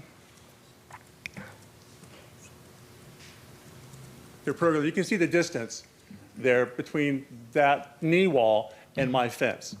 Okay. This shows it afterwards with the reduction in that distance, which is now 8 inches. I know they requested a 1.4 foot, and I don't know how they're measuring that. The wall is still 17 inches, and then you have a 2-inch abutment that abuts out of that. That's a wood frame for the roof, and then you have a 6-foot eave, and then the gutters extend past that, which is a total of 9 inches.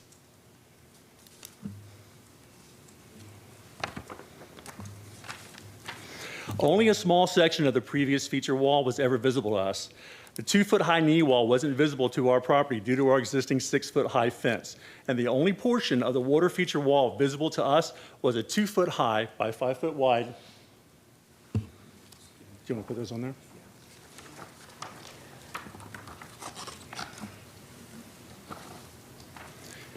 And the only portion that was ever visible to us was a 2-foot-high by 5-foot-wide section that appeared above our fence line.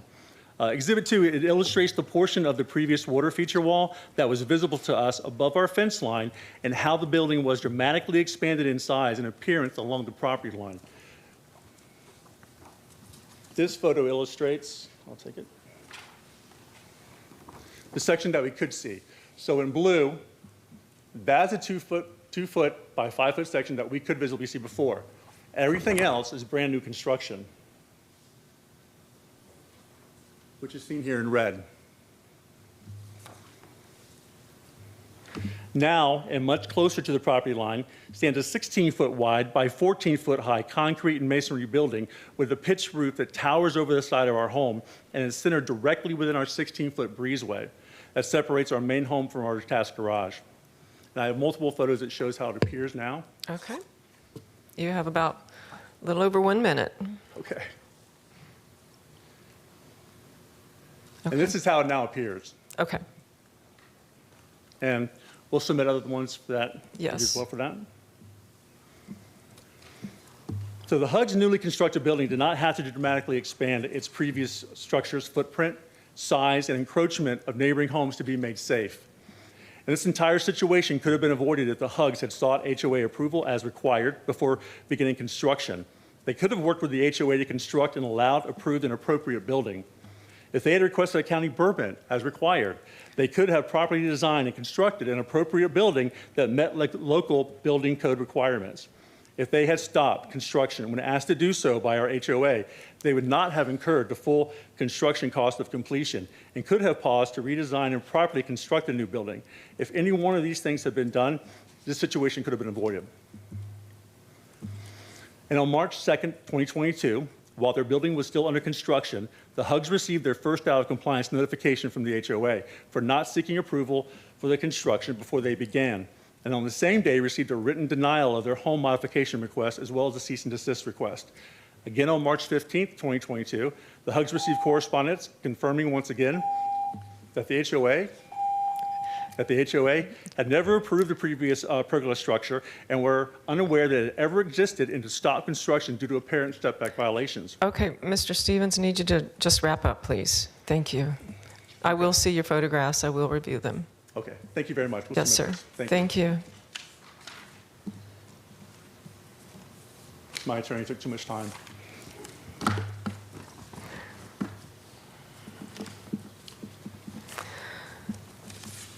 right, is there anyone else? Well, I guess we're out of time for opponents. I should ask, though, is there anyone else who wanted to speak in opposition? We may have to. Don't hear anyone. Okay, we'll go back to development services. Anything additional from development services? Yes, I wish to have, based on the testimony that we have here from the neighbors, I want the applicant to confirm on the record that the setback of this structure is 1 foot 4 inches from the northerly property line, and that's measured to the property line. It's been a representation that maybe it's only 8 inches. And if the applicant's representative would come back to the podium, please. Yeah, in correspondence with Isis Brown, that's in the optics file under correspondence, Madam Humor Master. Okay. Right. There's an email where you indicated two things. That one, the height of the structure that you referred to throughout the application as a pergola, you said it was about 9 feet tall, and then you confirmed that the setback from the structure, and that was the nearest part of the structure to the side lot line, you said is 1 feet 4 inches, which is, in your application, you had indicated a greater setback, but that was measured, I think, to the slab, so we clarified for you. So would you please confirm on the record both the height of the structure and the setback measured from nearest part of the structure to the property line that's in question here? Yep, I can address that, and I was a professional engineer who put the documents together myself.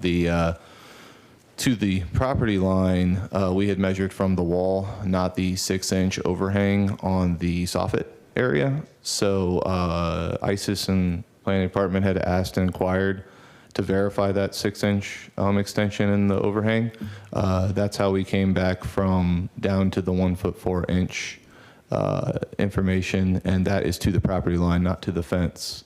That's based on the survey that you have in front of you, and to the best of my professional experience, identifying that in the field and on that piece of paper, 1 foot 4 inches from the existing overhang, that 6 inches beyond the wall that was in question. Then can you address the height of the structure? And the height of the structure on the document that I've signed and sealed was 11 foot 6 inches. Not the, I believe I understood it as 14 that was discussed. This is a structure less than 15 feet, and that was clarified with Development Services on the new structure. You say it was 9 feet. Is that measured from grade or from this? The 9 feet was from grade to the top of the wall. Pica roof. Yeah, the Pica roof was, now again, I think the existing structure was at 9 feet. That was discussed. How about the proposed? The proposed structure was less than 15 feet was inquired, and that was the expectation, but it was 11 foot 6. The new structure is 11 foot 6 to the peak of the structure from grade. Yeah, it indicated in an email it was 9 feet. But in either case, the height's allowed. There's not a variance for height. Yes. But just so there's a clear understanding of what's being proposed. Yes. All right, so applicant, then, if you would please, there's not in the record a survey showing the existing structure. Is that correct? I do not. We did not submit that. No, just is there one? Survey the site. I provided a construction drawing that was intended to go to the building department once we got the variance clarified. Yes. Okay, so but there's not in the record for this variance. Not currently, no. Sir, do you happen to have a copy of the construction drawing with you right now? I can pull it as such as I've done before. Well, it can't be on your phone. You don't have a paper copy. No, sir. Yeah. It appears it did not get into the optics record. Okay. Okay. Thank you. Anything else you want to address? You have 5 minutes for rebuttal or summation. You can address any of the issues that were raised by the opposition testimony. Yeah, sure can. So I understand the block wall versus what was there before. There was another material there as a fence, a Suarez said, understand block and Florida and stucco and those kind of material can be a little bit different to the eye than, say, a privacy fence, for example, but there were fencing materials. So, you know, at the end of the day, there is a different material there. It's a similar footprint. We did not expand it to some monstrosity that's suggested. I would like to also identify that there is a similar aerial structure that you noticed next door with a breezeway in the middle of the breezeway on the neighboring houses that are very similar to it. You know, I understand both sides of this. We are trying to do our best as the owner is, you know, at the end of the day, owners can be informed or cannot. And in their mind, they didn't feel like they were doing anything wrong at the time. Again, I know that has been suggested. We are doing our best to resolve the issue. Whether the issue was here now or before us, we would be in front of you. Initially addressing the pergola with the wall, requiring a variance on the current, in the existing previous layout of it, or we'd be here now with the new structure. The variance would have to get addressed and did exist prior, and I think that's the biggest issue in front of everybody here is how do we address something that wasn't an issue 10 years ago and now is an issue? And I understand the materials are different and the look is you know, somewhat different, but the fact is that there was an issue, and that would be the potential for hardship at this point, is addressing it and having to go through this process from the beginning. So that's the goal here, is to address that issue. Material set aside, that's the focus, and that's what we want to make sure, that's what we're trying to address here. So. Okay. All right, thank you very much. That's all I have. This will close the hearing on variance 23-0397. Next item is item H5, variance 230415. The applicant is Yanarki Ladius Padron. The request is a variance to lot development standards. Staff findings will be provided by Camille Cracha. Good morning, Camille Crocta, Development Services, for variance case 230415. The applicant is requesting a setback variance to accommodate an existing covered patio attached to a single-family home on property zoned planned development PD 73-0078. Per LDC section 60103 I4, covered patios may intrude up to 13 feet into the rear required setback, provided that in all cases, a minimum rear setback of 10 feet is provided. Therefore, the required rear yard setback for the covered patio is 10 feet. The applicant requests a 6.5-foot reduction to the required rear yard setback to allow a setback of 3.5 feet or 3.5 feet to the east property line. Findings: a code enforcement citation was issued to the property owner for failing to obtain a building permit for the covered patio. However, the applicant has since then applied for a building permit. This concludes my staff report, and I'd be happy to answer any questions. Thank you. Don't have any questions. All right, applicant.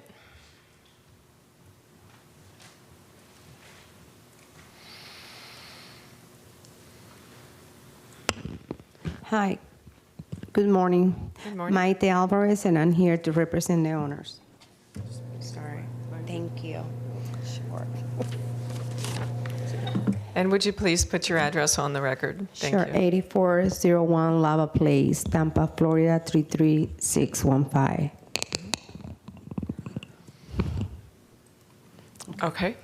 I want to start showing the site plan. All of this has been submitted to the record. Sure. As she was saying, basically what we're asking for is for a reduction on the setback on the rear yard.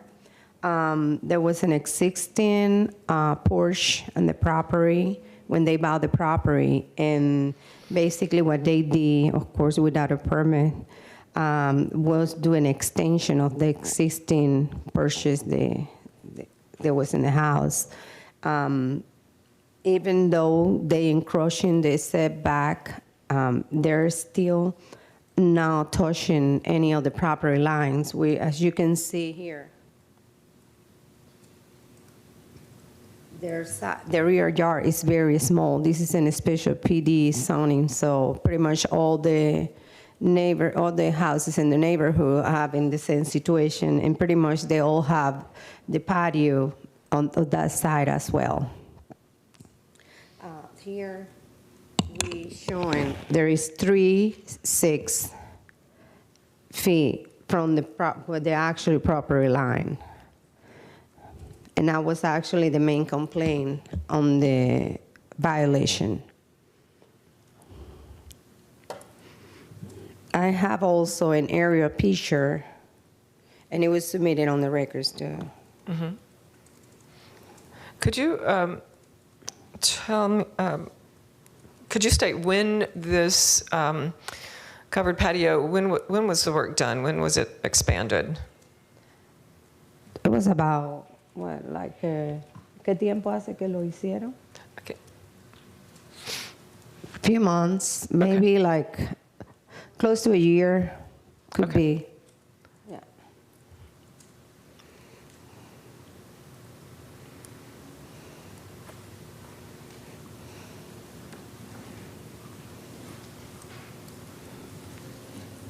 Yeah. These are the pictures of what is the existing enclosed screening porch, the inside. As you can see, separate from the fence as well.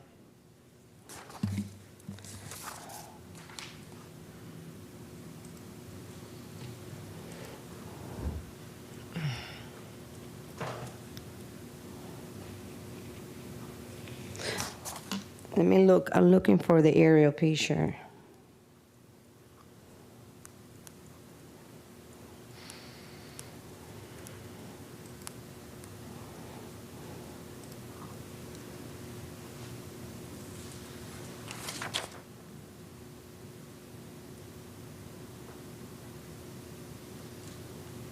Okay, this is the house. As you can see, even the neighbors all around, they all have about the same size porch, and they all should be encroaching the setbacks areas too, because they all have the same, pretty much the same size lot, and also they're, you know, pretty much everybody's in the same situation. I don't know if everybody got a permit or they ever had a variance or something, but basically there is no hardship. There should not be any problems for them to obtain the permit, and also we will appreciate if we can get the reduction exempt. All right, and I can see those aerials. It looks like it's something from the property appraiser's website. Is that correct? Yes. Okay, all right, I can view those online. Mm-hmm.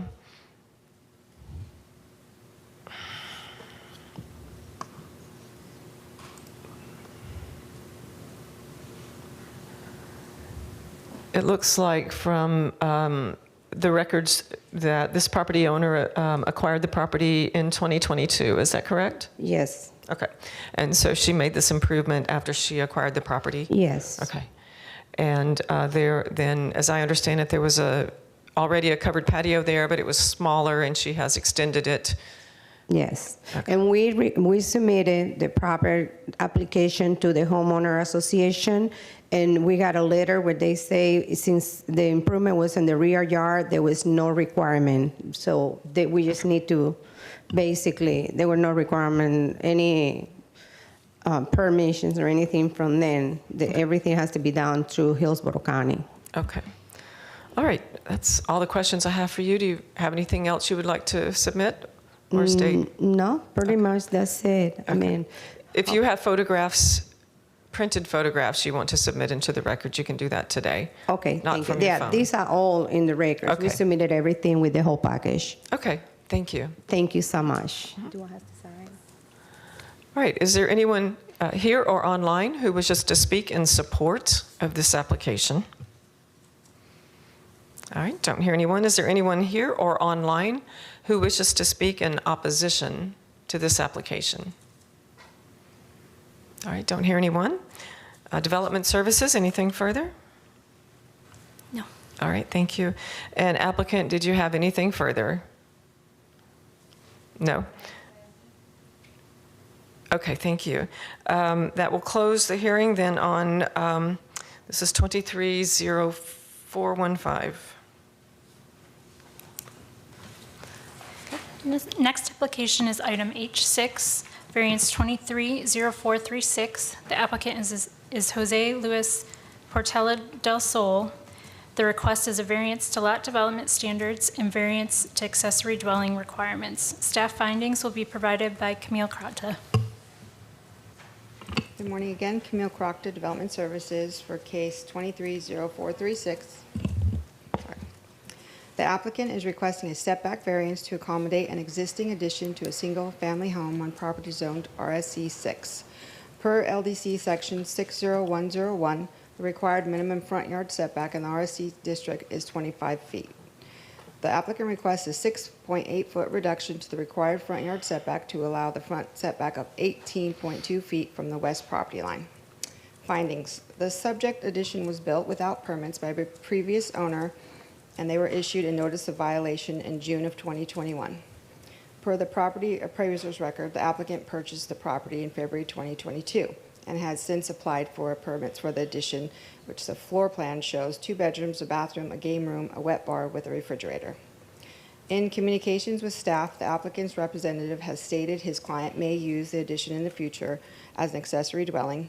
Staff has advised the representative the addition cannot be utilized as an accessory dwelling unit because without a stove, it does not meet the criterion of an accessory dwelling pursuant to applicable definitions of the LDC. If the variance is approved, the installation of a stove in the addition would require a special use permit for an accessory kitchen under LDC Section 611-107. However, LDC Section 611-02F1 prohibits the front yard setback variances for attached accessory dwellings. As a result, if the variance is approved, the addition cannot be used as independent living quarters for the accessory dwelling. This concludes my staff report, so I'm happy to answer any questions. All right, thank you. No questions. All right, applicant?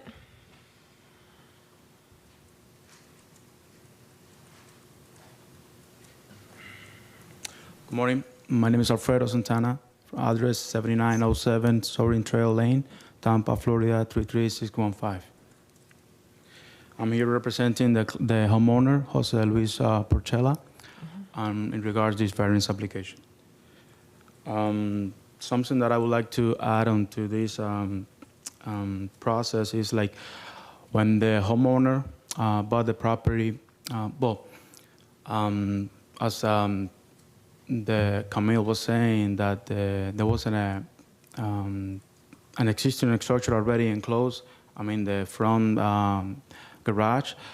That for other studies, I mean the non-conforming lot review, it was performed, and in between the years 1994 and 1998, the homeowner at that time, they actually were the ones who enclosed this garage.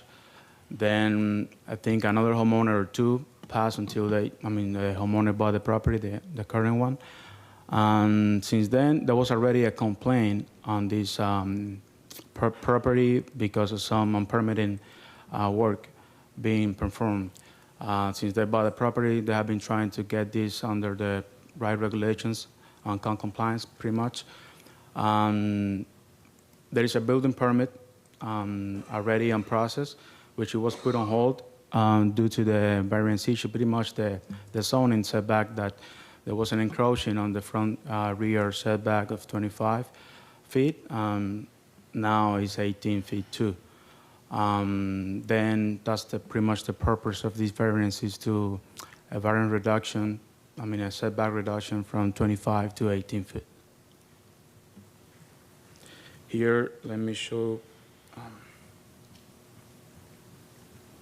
This is the side plan. Sorry.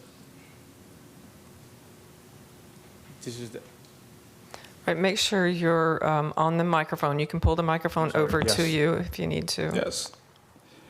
This is the existing layout survey on the house, and the proposed. Pretty much there is no change on the dimension. I'm sorry.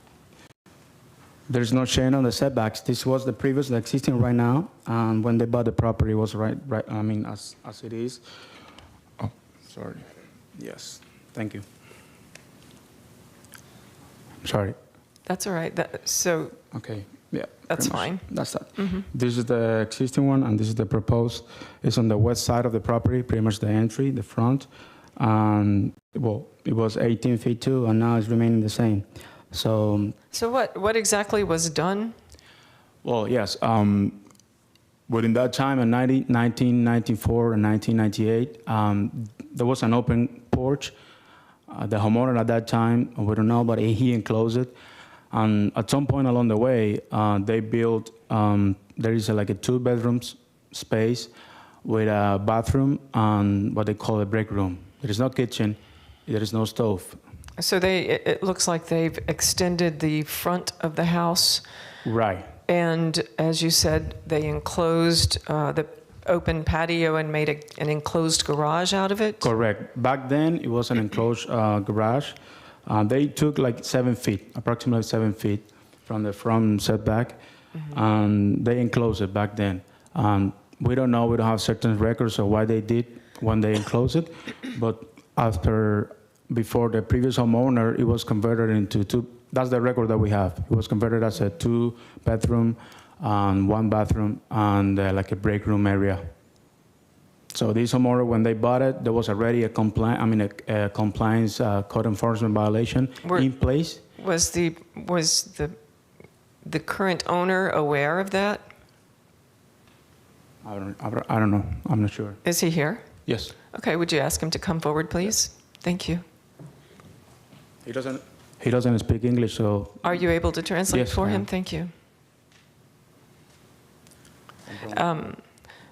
Please name and address. La dirección. Sí. Oh, casi me lo sé. 3104. 3104. I'm going to say the address for him. Sure. Okay. Your name, tu nombre. José Luis Portela del Sol. And the address is 3104 River Cove Drive, Tampa, Florida 33614. All right, thank you. And would you ask, please, Mr. Portello del Sol, when he purchased the property, was he aware of the code enforcement violation? Están preguntando si cuando compraste la propiedad sabías de que había un problema de un código de violación. Ok, sí. Sí. ¿Tú lo sabías? Sí. He's stating that he knows, that he knew. He did. Okay, thank you. That's all the questions I have for him. Thank you. Sir, tienes que firmar ahí, por favor. Okay. Did you have any? You can go ahead. No. Anything I'm just further? happy to answer any question. No. Okay. I'm sorry. All right. I think that's all the questions I have for you. So Okay, be thank sure you. and sign in with the clerk. Yep. Thank you.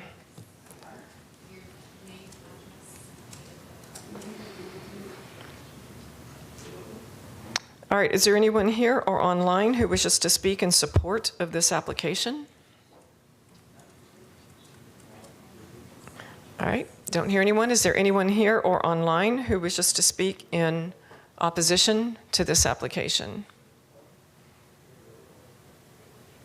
All right, don't hear anyone. Development Services, anything further? No. Okay. Yep. Well, I'm sorry. Mr. Hisney? Excuse me. I'm Yes? sorry. Yeah. When they get done signing in, I just want to make sure that the applicant understands.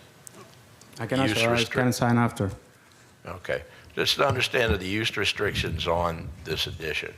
So right now it has an internal access to the rest of the house. It has an internal doorway. Yes. So it's an addition to the house, right? Correct. Right. But but as an addition to the house, an internal access way must be maintained. If sometime in the future, if that doorway is locked shut to where occupants of the addition cannot freely access the rest of the house, well, then that's not going to be allowed. Right.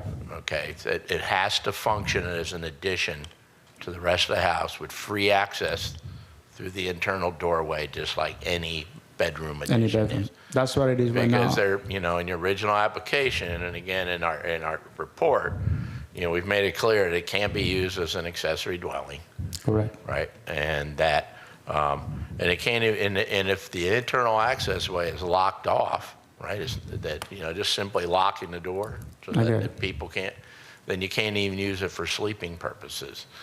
It can't be used, it's just, so again, it has to function as part of the rest of the house with free access way through the doorway into the rest of the house. Correct. Okay, thank you. And can I add something? Yes. On the existing building permit, there was proposed some certain stuff. There was also a mention on a shed that it is on the back of the property, and I would like to add that this shed, it was brought up on the attention on the non-conforming lot review, that it was not approved because they're saying that it is like less than 3 feet from the property line. There was an add-on onto that shed made out of aluminum that is currently removed, and the actual measurements on the shed is 40 inches towards the east side of the property, towards the rear, and 6 feet towards the north. Just. Okay. Thank you. And doesn't appear that's part of this variance request or anything. It's not. I just, they're asking me a question in the process. I would like to. That's fine. Thank you for clarifying that. And then anything else you want to add? No. All right. That's fine. Thank you. Thank you. And so this will close the hearing on variance 23-0436. Now, why don't we take just a 5-minute break or so, in case anyone needs a comfort break, and we'll reconvene in about 5 minutes, okay?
Thank you for taking your seats. We're going to reconvene. This is the June 26, 2023 Land Use Hearing Officer meeting, and I believe we're ready for the next case.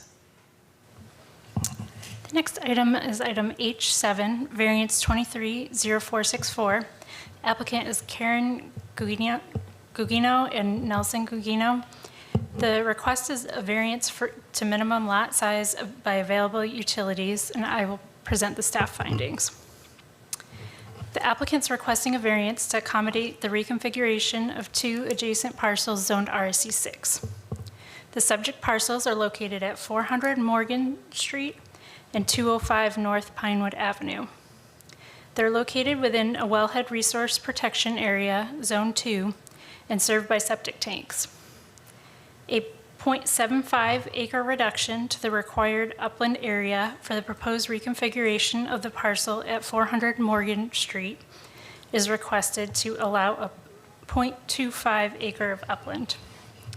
A 0.66 acre reduction to the required upland for the proposed reconfiguration of the parcel at 205 North Pinewood Avenue is requested to allow 0.34 acre of upland. The proposed parcels will exceed the minimum lot size of 7,000 square feet and minimum lot width of 75 feet required by their RSC 6 zoning. I'd be happy to answer any questions. Okay, just so I understand this one, and I'm looking at the nice color-coded illustrations. All right. It appears then that the lot on the top, the blue lot, yes. Let's see. So it's getting bigger, and the red lot is getting smaller. So the red lot, would it have already had not enough upland, or would the blue lot have already not enough upland? I guess it would be the blue one, because it's getting bigger, but it still has not enough upland according to the code. Is that correct? Correct. Okay. So, but both lots were established prior to that requirement. Okay. And both lots are, as existing, are already smaller than the 1 acre of upland. Mm-hmm. Okay. All right. That was my question. Thank you. All right, applicant?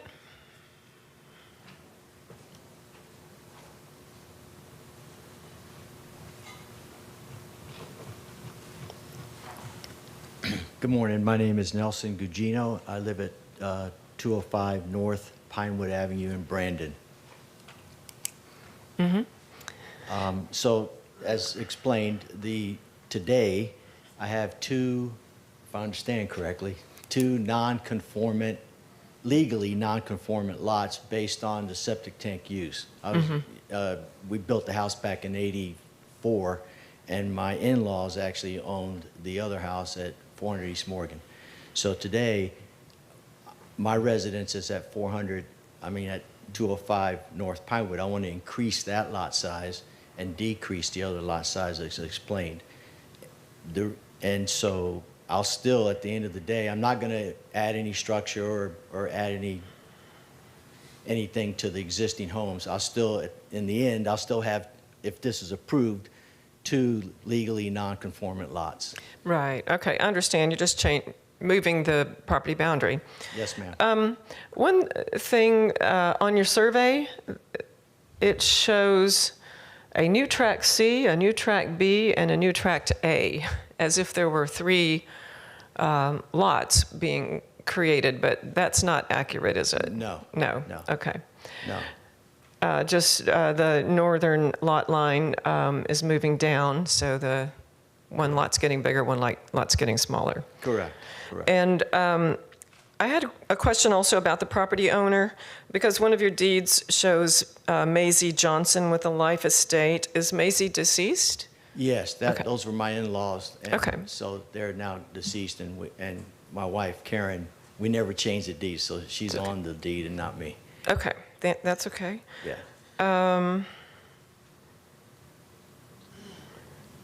All right, and can you just explain a little bit more about your purpose in reconfiguring the lots? Why are you wishing to move the boundary? Yeah, so I live at 205, and I'm going to hopefully live there till forever, until someone kicks me out.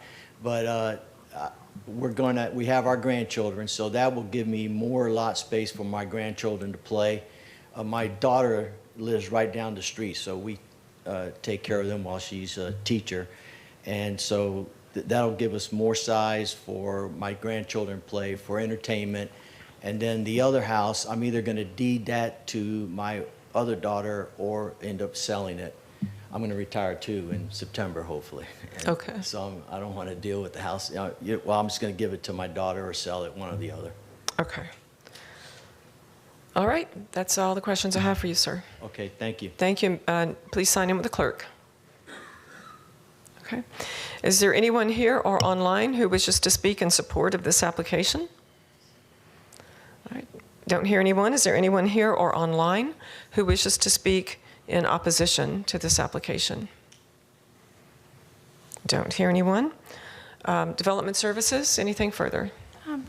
Just want to clarify just one thing on the survey. Well, it is kind of a little confusing with the 3 tracks. The track B is solely just showing the portion that is moving. And if on the graphical depiction on the survey, there's a new track C limits with a dashed line with double-sided arrows that shows that the new track C will include all of track B. Okay, I see that. Thank you for clarifying that. All right. Anything else from Development Services? That was it? Okay. Applicant, did you have anything further? All right. All right, thank you then. That You're will welcome. Have a good day. Thank you.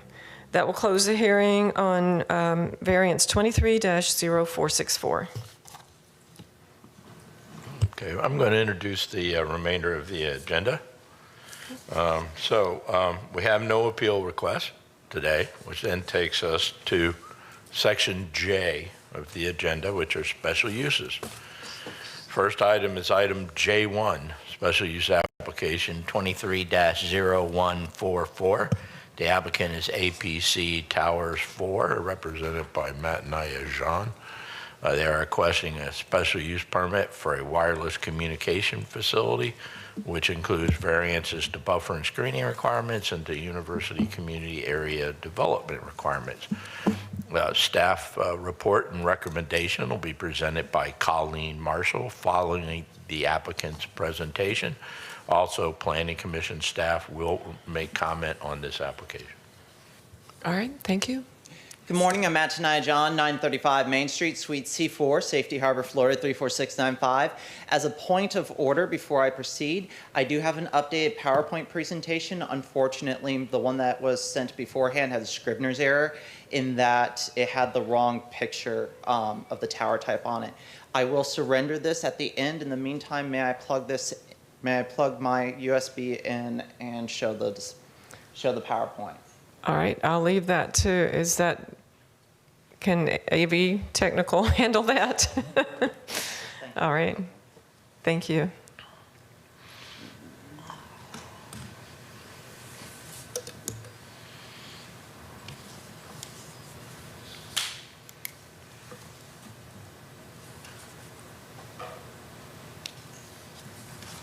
This one right here?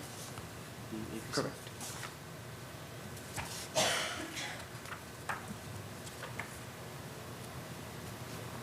You guys see it upstairs? Okay, hold on, let me close this real quick.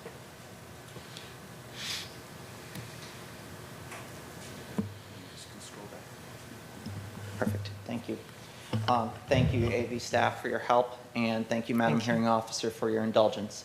As I said, I'm Matanaya John, and I come before you today with a recommendation of approval for a special use and concurrent variances to construct a 102-foot tall monopine-style communication tower on a parent parcel consisting of tax parcel U-06-28-19-G1G, a block of 5 zeros, then a 3-00015.0. The staff report addresses that there's 2 additional tax lots that make up the overall parent parcel. Our landlord does think of them as an overall parent parcel, and that has informed the location of the tower.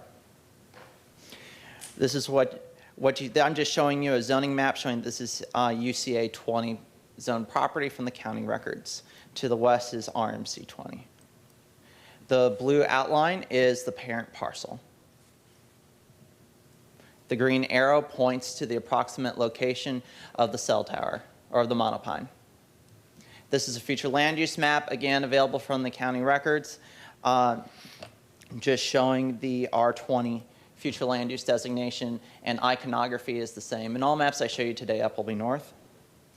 The monopine, which is the type of tower that I'm showing right here, is allowable on this parcel via special use review. And we are meeting the camouflage requirements in your code. Your code actually considers tree type camouflages to be presumed compatible in this zoning district. The only waiver that we're asking for a couple tower setback waivers, and then a variance from the lot setbacks to the west. We're dealing with an envelope setback as opposed to a threshold setback. When I say envelope setback, I mean that there is a minimum and a maximum setback for UCA zoning. We're asking to be set back further than the maximum setback. That allows the monopine to be located towards the eastern side of the property, further away from single-family homes. And it allows current native trees that are mature on the property to stay as a vegetative buffer to the west. And should the property ever be developed, it will force the future development to the west of the monopine, allowing the building to function as an intervening use, buffering it. All right. The other variance that we are requesting is to reduce the 20-foot type B buffer to a 10-foot type B buffer. All type B plantings will be provided. It's just given the small size of the lot, we're requesting a smaller buffer. While all applications stand in the light of their own day and their own record, this would not be new ground for Hillsborough County as far as being able to actually physically place type B plantings in a 10-foot wide buffer. So a monopine is a type of communication tower that consists of a brown support pole, no external guy wires or ironworks. There's a pre-engineered canopy, so this is technology very similar to what you see with like Disney and the Tree of Life. It's all hurricane rated, cabling is routed internally. There's a platform at the top where the antennas are nestled into the canopy. All right. So I'm now showing you aerials from the property appraiser's website of the area around the project. We'd actually started to the north. A site acquisition actually started to the northwest on a church parcel where we would not have needed variances, but unfortunately in the process of seeking a site to solve T-Mobile's gap in service, we progressively ended up with smaller parcels. This is not the smallest of the parcels, but that's how we got to the parcel that we are on. The red is the tax lot. Yellow is the outline of the parent parcel. Again, red is the tax lot. Yellow is the outline of the parent parcel. And what you'll notice is to the north, the entire area has mature urban canopy throughout the area, and we're talking things like live oaks and pine trees. To the west of us is 20th Street, then you have single-family homes. To the east of the parent parcel is duplex developments, which eventually the UCA code will increase their density away from duplexes, and then 21st Street. To the north are duplexes, and to the south is the rest of the parent parcel, the two other tax lots with duplexes upon them. And then as you proceed south, there's more UCA zoned land. This is the closest view. And now I'm showing you sheet C1 from the plans. This is in your record with the overlay on it. This is just a closer view. This is sheet C2. We removed the aerial from there. And you can see that the tower is located in the southeastern portion of the tax lot, the eastern central portion of the parent lot, and that is the parent parcel. The tower is the white circle that you see in the approximate center that is not showing up. Okay. Can you see my mouse? Yes. Excellent. That's the base of the monopine. Mm-hmm. This gray area that you see extending around it is the equipment compound. There's enough space there to co-locate 3 carriers ultimately. T-Mobile will be the anchor. You couldn't make a 4th one work just because of how short this tower is. And then you have a parking space and turnaround with a driveway proceeding west to 20th Street. And just to stop you for a second, so this is entirely located on that northern tax parcel? Correct. And so why are the other two included? So this is thought of by the landlord as an overall parcel, and that led to our citing. I didn't want to show up to you with the context of asking for a 0 lot setback to the south without making that context clear. Okay. Thank you. You're welcome. And thank you for the question. Yeah. The monopine provides 96.4 feet to the north, and that's basically 100% of the actual tower height. The canopy and the lightning rod extend over, which trip us into requesting the waiver to the north. 147.3 feet to the south of the two other tax parcels that make up the parent parcel. Down there are duplexes on that property that prevent siting further south. So this is as far south as we can go on the 3 parcels. To the west is 97.4 feet, and to the east is 32.5.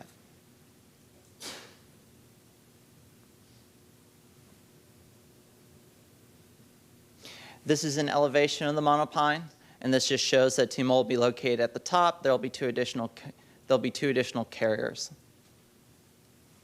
Again, all cabling will be contained within the monopine itself. The purple arrow points to the location of T-Mobile's co-location. This is a close-up view of the compound, sheet C3 of the record, and again, it just shows that the compound's provisioned for up to 3 carriers, and T-Mobile will be located where that purple arrow is pointing. Finally, I'm going to run you through the photo simulations. We're going to go clockwise from the north. So the first view is from 140th Avenue East looking south, so the north end of the block, and there are intervening lots. Again, this is all in your record. The second sim is from 21st Street looking southwest. You can see from the street the monopine does peek over the oak trees. That's the lower picture on the right-hand side.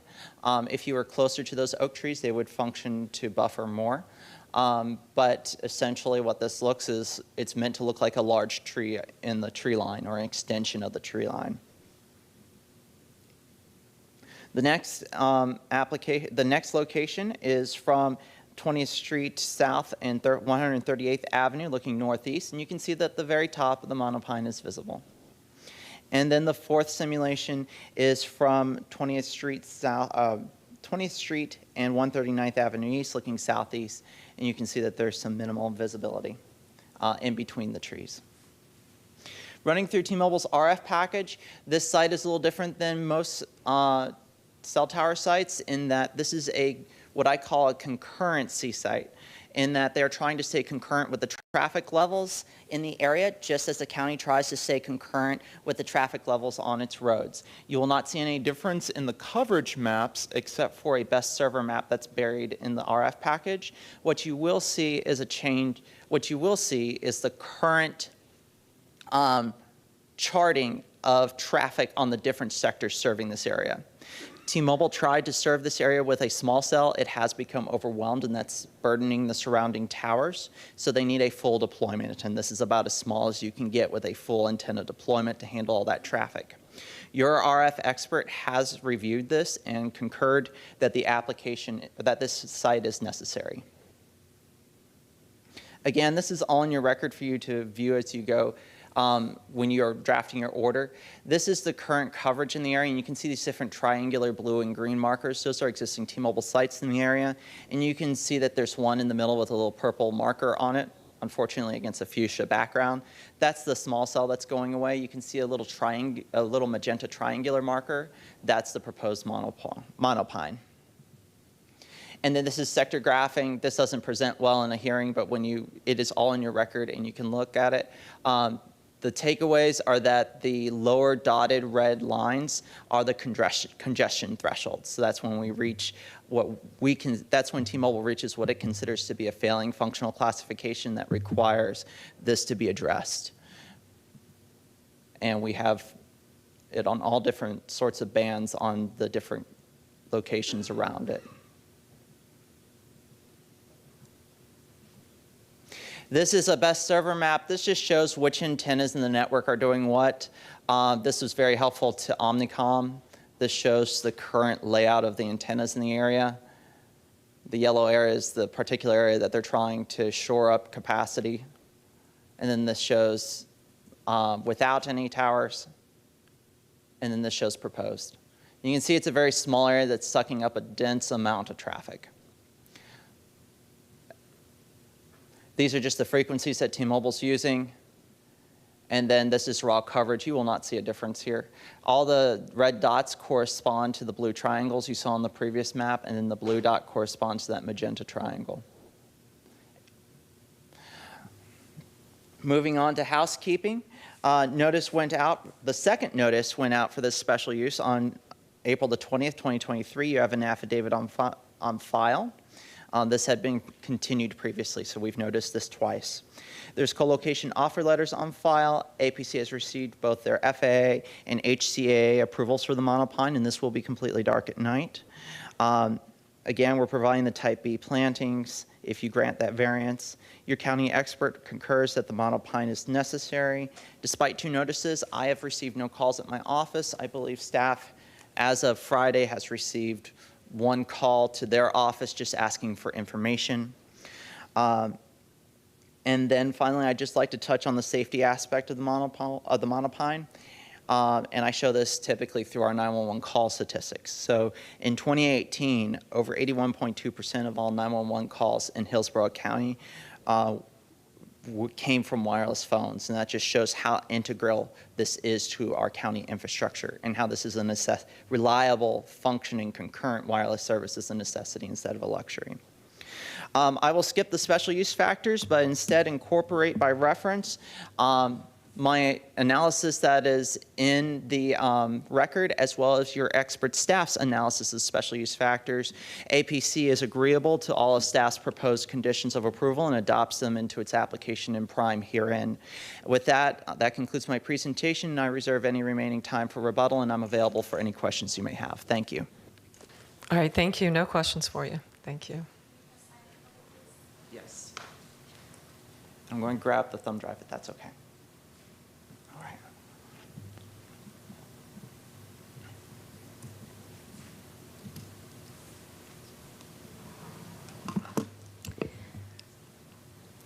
Good afternoon. Colleen Marshall, Development Services. The applicant stated the request is for a special use permit for a proposed wireless communication facility with a 106-foot-high tower with the tree-type camouflage that'll be located on the east side of North 20th Street between East 138th Avenue and East 139th Avenue.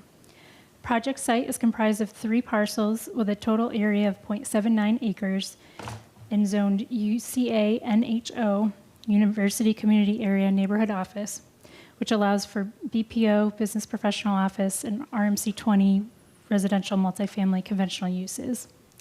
The southernmost 2 parcels on the project site are developed with multifamily residential units, while the northernmost parcel is vacant.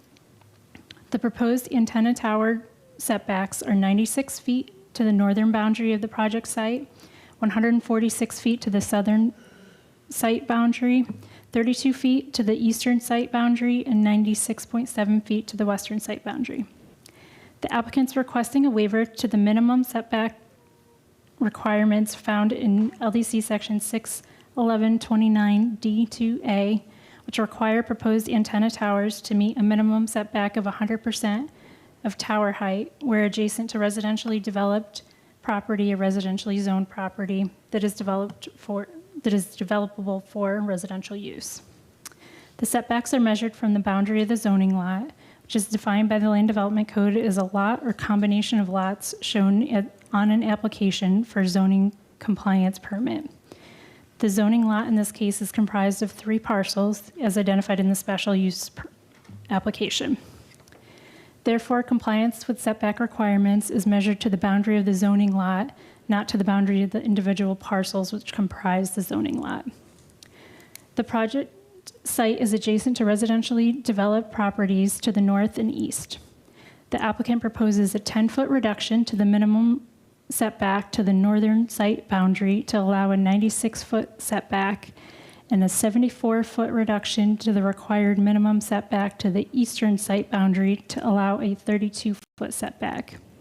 The proposed antenna tower and compound location is located as far south as possible on the project site, given the pre-existing structures on the property.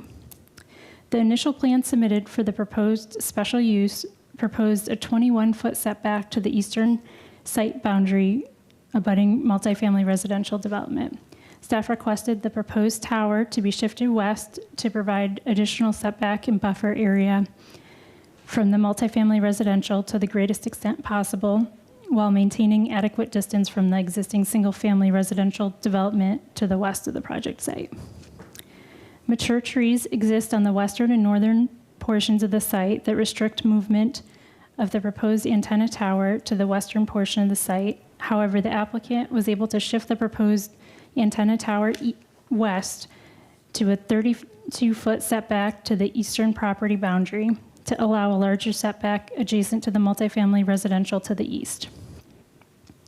Per LDC Section 61129D2, setback reductions may be approved under certain circumstances, provided the lesser setback meets the required setbacks of the site's zoning. These circumstances include a reduction in the number of significant trees that would be removed if required setbacks were provided. Additionally, intervening mature trees on the adjacent property to the east help to obscure the proposed tower from view. Per LDC Section 3.13.04B, a minimum rear yard setback of 10 feet is required in the UCA and CO district. Therefore, the proposed reduced setback meets the setback requirement of the property zoning.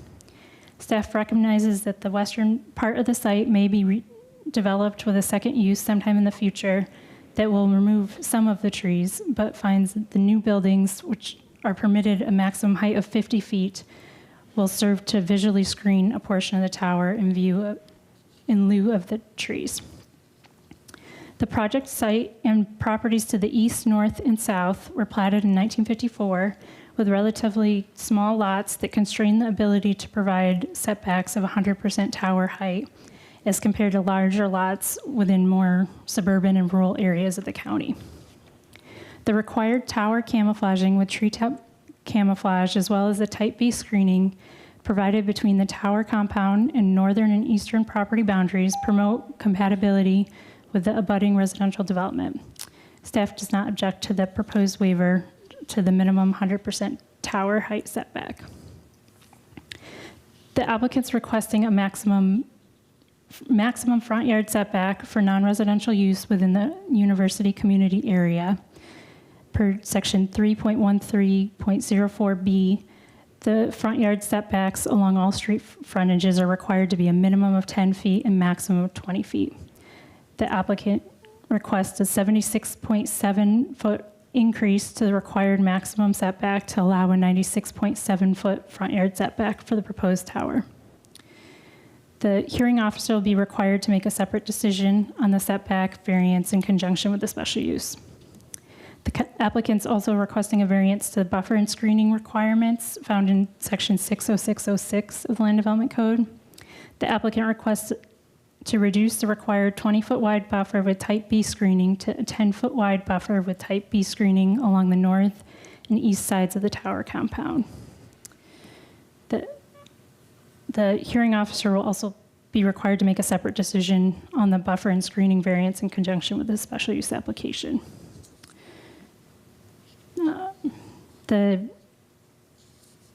Section 61129D3B4 identifies zoning districts in which specific camouflage structure types are presumed compatible. Within the zoning district, the tree type camouflage is presumed to be a compatible structure type, and therefore in compliance with this requirement. Given time constraints, I can conclude. The rest is, keep going? No, just hit the highlights if you wish. Okay. But that's fine. Yep. You don't need to read it all. Thank you. Sure. The applicant submitted their required documentation need that was found, our consultant was in agreement with their findings. And they also submitted the required letter of intents committing the antenna tower to shared co-location. Staff finds the proposed special use approvable subject to conditions in the staff report. Okay. No questions for you. Thank you. Planning Commission? Good afternoon, Madam Hearing Officer. This is Jillian Massey with Planning Commission staff. The subject site is located in the residential 20 future land use category. It's located in the urban service area and within the limits of the university area community plan. This proposed special use is compatible with the character of the surrounding area and meets the intent of policy 1.4 of the future land use element. The proposed 106-foot monopine wireless communication tower will be in an area that already has existing public institutional uses and residences that will be supported by its service. The design is sensitive to the surrounding residential uses and preserves the mature trees. Therefore, the request meets the intent of neighborhood protection policies under the future land use element objective 16 and policies 16.1 and 16.2 and 16.3. The proposed special use also meets the intent of future land use element objective 46, policies 46.1 and 46.2 that require telecommunication towers and facilities to be in areas with compatible land uses and adhere to all local, state, and federal laws. The proposed special use meets the intent of University Area Community Plan that specifically seeks to develop physical improvements such as landscaping, gateways, and street trees, and to use landscape buffers and urban design features and techniques to reduce conflict between land uses. Furthermore, the request states that the communications tower will provide reliable support for wireless callers making 911 calls and seeking emergency services. This supports the goal of developing strategies for crime prevention and public safety. And based upon these considerations, the Planning Commission staff finds the proposed special use consistent with the unincorporated Hillsborough County Comprehensive Plan subject to the conditions proposed by the Development Services Department. Thank you. All right, thank you. All right, is there anyone here or online who wishes to speak in support of this application? Don't hear anyone. Is there anyone here or online who wishes to speak in opposition to this application? All right, don't hear anyone. Development Services, anything further? No, ma'am. All right, thank you. And applicant, anything further? Applicant waives rebuttal. Thank you for your time today. All right, thank you so much. All right. Our next case is item J2, special use application 23-0227. The applicant is Winn-Dixie Supermarkets. They're requesting a 3 PS alcoholic beverage permit, which requires separation waivers. Staff report and recommendation will be presented by Tim Lampkin following the applicant's presentation. Afternoon. Hi. Eric Page with Schutz & Bowen, address of 4301 West Boy Scout Boulevard, Tampa 33607. Also with me today is both the manager and assistant manager for this Winn-Dixie location. So if there are any questions site-specific that maybe I can't address, they probably could. So this Winn-Dixie location is on US Highway 41 in Lutz, and we're here seeking 2 waivers given the circumstances associated with the property. The first is to the specified distance requirement from a community use because we have a church that is across US Highway 41, 375 feet away. And the second waiver is because there are other alcohol beverage uses of certain types within 1,000 feet. Most of those, though, are dormant. So, and there's some other interesting background here. This Winn-Dixie store is long established in this location, in this shopping center. It moved, and I actually do have one document to add to the record. This is from the 1991-1992 timeframe when this Winn-Dixie store moved from one area of the shopping center to another. And in doing that, they had to get approval for their 2 APS, which they were successful in doing that. So I'll provide copies when I'm done. There is some light ag use, and you can actually see it on the cover aerial in the staff report, which, by the way, recommended or said it's approvable. That light ag area appears to be used for grazing. There is a substantial vegetative buffer from the subject site to that ag area, as well as a wall. So it's quite well divided.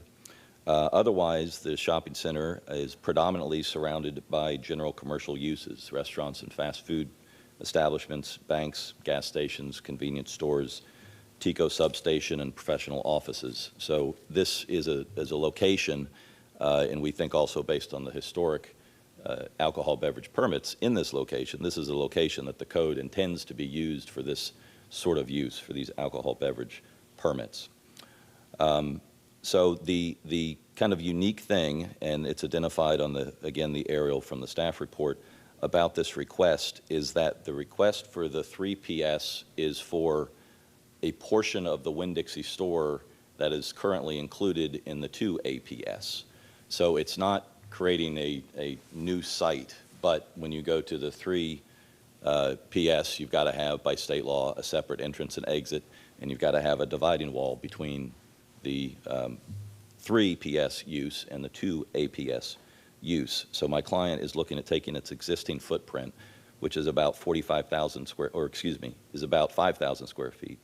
I got that wrong, 45,000 square feet, and looking to use less than 1,900 of it for this 3 PS use. So this has been a package store for decades. People have been walking out of it with packages that contained alcohol in them. So we're not looking to change anything really to the surrounding property owners or users from what the current use is. It's just that they're looking to put the addition of liquor into that small portion. Okay, just to clarify, it has been an existing grocery store that sells beer and wine. Is that correct, or has there been a separate space that sells? No, it has not been a separate space. Okay, so they're going to create a separate space to sell. And okay. You got about 20 seconds ahead of me. Okay, thank you. I do not intend to put this into the record.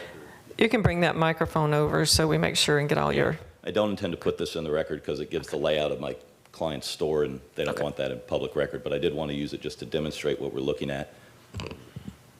This area over here is intended to be the 3 PS use, with Highway 41 being over here. Sorry about that. Can you hold on just one second, please? Was there a question about whether this photograph being demonstrated today is public record? Yes, if it's presented here, it will be a public record. Okay. Just describe for us, if you don't mind, then. Sure. The location from staff report, cover page, is the red dot. And the reason I was going to show that is because if you wanted to get the extra 125 feet away from the church, you could put on the other side of the Winn-Dixie store. The problem is there's a stairwell there. That's the manager's office. That's the bakery. That's the pharmacy.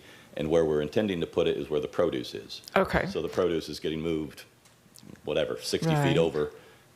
So it's not feasible to put the liquor store on the other side? It is not feasible. Got it. Okay. At all. So we are 375 feet from the church as the crow flies when you look at this site. But as noted in the staff report, there's a lot between this location and that church. Besides the highway, it's also divided highway, so there's a median, there's railroad tracks, there's a service road. And as Mr. Lampkin noted in his report, if you were to leave the church and try to get to the subject site, you'd have to use the service road and go north, you'd have to cross over 41, and then you'd have to work your way back south to get to this location, and it would be 1,800 feet. So we're about 3.5 times farther away than what the separation requirement is if you use the actual route that someone would use. And that circumstance is one of the non-exclusive circumstances noted in the land development section 6.11.11.E.4D that says if the normal route exceeds the required separation distance, then it can support granting a waiver. As I noted, we also are dealing with a tremendous amount in terms of US 41, the median, the railroad tracks, et cetera, a lot of separation with what's actually on site. So if you look at it from the perspective of a buffer, we may not have the quantity of the 500 feet, but certainly we have the quality in terms of it being something that someone can traverse. They just can't. It's very well divided. So we don't believe there's going to be any significant negative impacts on surrounding land uses, as it has been a package store. This exact site has been part of a package store for decades. We've also got general commercial uses, so we believe that this is an appropriate location, and it's within the footprint of the existing 2 APS. There is within the report an alcohol beverage survey, and I'm moving on now to the second of the 2 waivers, unless you have any questions on the first one. No, All thank right. you. So on page 4 of 5 from the alcohol beverage survey, it locates the 9 other alcohol beverage permits, or excuse me, the 8 other in the vicinity. But looking specifically at the site, numbers 3, 4, 5, and 6 are identified as in the same shopping center. One of those is the Lutz Post Office, and I believe 2 others are completely dormant. I think one might be a Beef O'Brady's. And then you've got to go some 800 or so feet north to get to Walgreens, all the way out of the shopping center across Sunset Lane. You finally get to Walgreens. And then there are some to the south that aren't associated with the shopping center. And candidly, I don't know if they're even being used at this time. But staff, I believe the term that they used was there's no functional relationship between the subject site and those other ones. So we believe we've got a historic and well-established situation where alcohol beverage permits have existed in this sort of layout and in conjunction with each other, so we're not going to negatively impact surrounding uses. We've gotten no opposition to my knowledge. I'll certainly allow staff to comment if there has been any, but none to my knowledge. No one's reached out to us. We are recommended as approvable. I believe the record's full of reasons why we should be approved in this instance. So we would ask that it be found to be generally compatible with existing zoning and uses in the area, that approval doesn't negatively impact the public's health, safety, or welfare, and that the special and unique circumstances that we're dealing with here warrant the waivers under the applicable review criteria. And I'll reserve any time if needed, but otherwise that's the extent of the presentation. All right, don't have any questions for you then. Thank you. Thank you.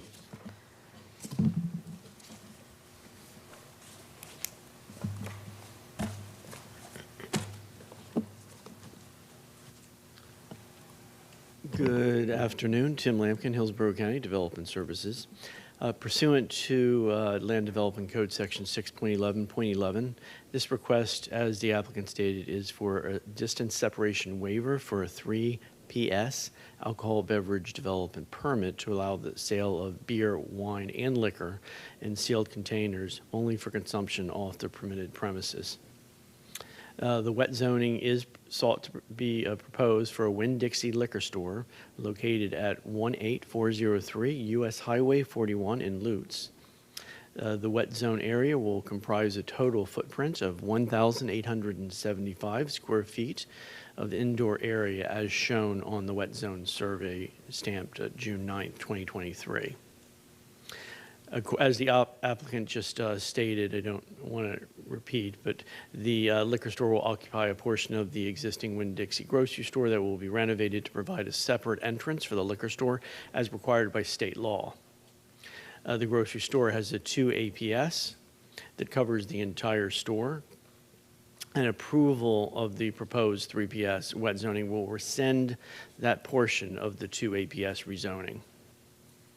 The following distance separation requirements apply to the wet zoning. Number 1, there shall be no community uses as dictated by the Land Development Code within 500 feet, and there shall be no residentially zoned property within 250 feet.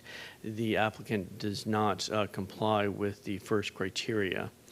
And the third criteria is there shall be no more than 3 approved AB of a certain type within 1,000 feet, and the applicant does not comply with that. So therefore, the applicant is requesting a waiver for certain community uses the applicant specifically is requesting a 125-foot waiver to the required separation from the church to allow a separation of 375 feet.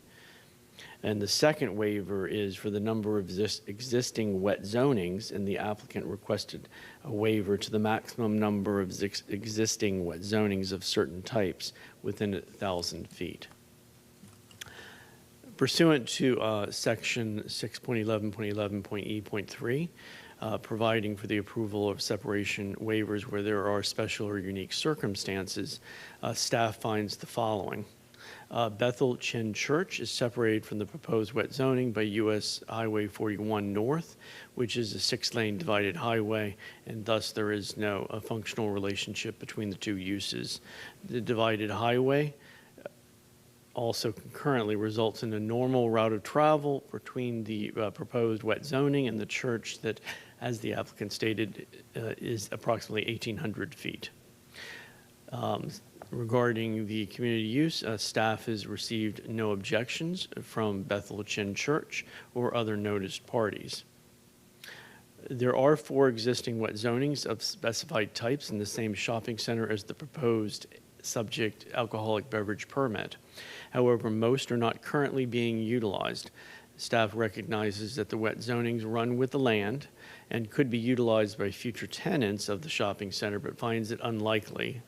For example, one of the wet zonings is occupied presently by the Lutz post office. Therefore, there are effectively only 3 wet zonings within the same shopping center. The other existing wet zonings of certain types that are within 1,000 feet of the proposed wet zoning are located in other commercial developments that have no functional relationship with the shopping center, thereby mitigating the cumulative effect of the wet zonings. Staff's recommendation for the reasons discussed above, staff finds the proposed wet zoning does not pose significant impacts on surrounding land uses, and the necessity for the specified distance separation requirements is negated by the circumstances. Therefore, staff does find the request to be approvable, subject to recommended conditions, and the condition would be upon approval of the SU-AB 23-0227, the portion of the existing 2 APS wet zoning on the premises AB 92-0040 that is within the wet zoning legal description for the proposed wet zoning shall be rescinded. And that concludes staff's presentation, unless you have any questions. Thank you. No questions, thank you. All right, is there anyone here or online who wishes to speak in support of this application? Do not hear anyone. Is there anyone here or online who wishes to speak in opposition to this application? All right, don't hear anyone. Development Services, anything further? No, ma'am. Okay, applicant, anything further? Nothing further. All right, thank you. This will close the hearing on special use AB 23-0227. Our final case today is item J3, special use application 23-0463. The applicant is Pineapple Hospitality Group, and they are requesting a 4 COP-RX alcoholic beverage permit, which requires separation waivers. Staff report and recommendation will be presented by Tim Lampkin following the applicant's presentation. Good afternoon. I'm John LaRocca, Murphy LaRocca Consulting Group, land use consultant and representative of the owner and applicant. I will begin by saying the staff report, the Development Services Department Land Use Summary Report is in the record. I assume we all have that. And it's very thorough, working with Tim and the staff to resolve some questions about historical approvals at this site and what is being proposed by this application. The applicant is seeking a special use beverage permit application with a waiver required for a 4 COP-RX classification for a leased space and addressed as 14803 North Dale Mabry Highway, located within a shopping center, generally addressed as 14805 North Dale Mabry Highway. The property is specifically located within the Marketplace North Shopping Center, a multi-tenant mixed-use retail center in the North Carrollwood-Northdale area that was constructed in 1981. It has operated as a shopping center with a variety of retail and restaurant tenants for 42 years. The area subject of this permit application is located within a portion of the shopping center that has been used as a restaurant with alcoholic beverage sales for most, if not all, of the time the shopping center has existed. A copy of the Land Use Hearing Officer decision approving a similar special use application with waiver requested, specifically referred to as SU 97-0404, for the same general location and request was attached to the project application description and is referred to in the staff report that was originally approved and submitted. It was a 9,051 square foot approval. That location has been altered by the landlord and a tenant mix. This applicant is seeking to reestablish a portion of that previously approved location and have an outside patio area that's being added and requiring the additional area to be designated. Again, the report, the summary report, goes into detail and has some reference information as to how that's being done and what portion of the old alcoholic beverage is being rescinded. The applicant is seeking to reestablish the indoor AB sales area along with the addition of the new adjoining covered outdoor AB sales area. The area proposed for the AB sales is a total now of 6,577 square feet with following allocations for indoor and outdoor sales. Indoor AB sales at 3,284 square feet, more or less. Outdoor sales, 3,293 square feet, more or less, for a total AB sales area of 6,577 square feet, more or less, approximately 2,500 to 3,000 square feet less than what was historically approved at that location. The applicant and the waiver being requested is specifically the distance to single-family residential or residential zoning. This is, again, in an established shopping center that has an established buffer wall, extensive vegetation, and a driveway that separates this property from the residential subdivision to the southeast of the property. There's a waiver being sought of 72 feet. It's the same waiver that was requested in 1997 in the last request. The normal distance of walking or transport to the residential area is approximately 4,500 square feet, utilizing Dale Mabry and or Bears Avenue to get to that residential area. Nothing has changed in the last 20 plus years since this property was designated with for COP RX wet zoning.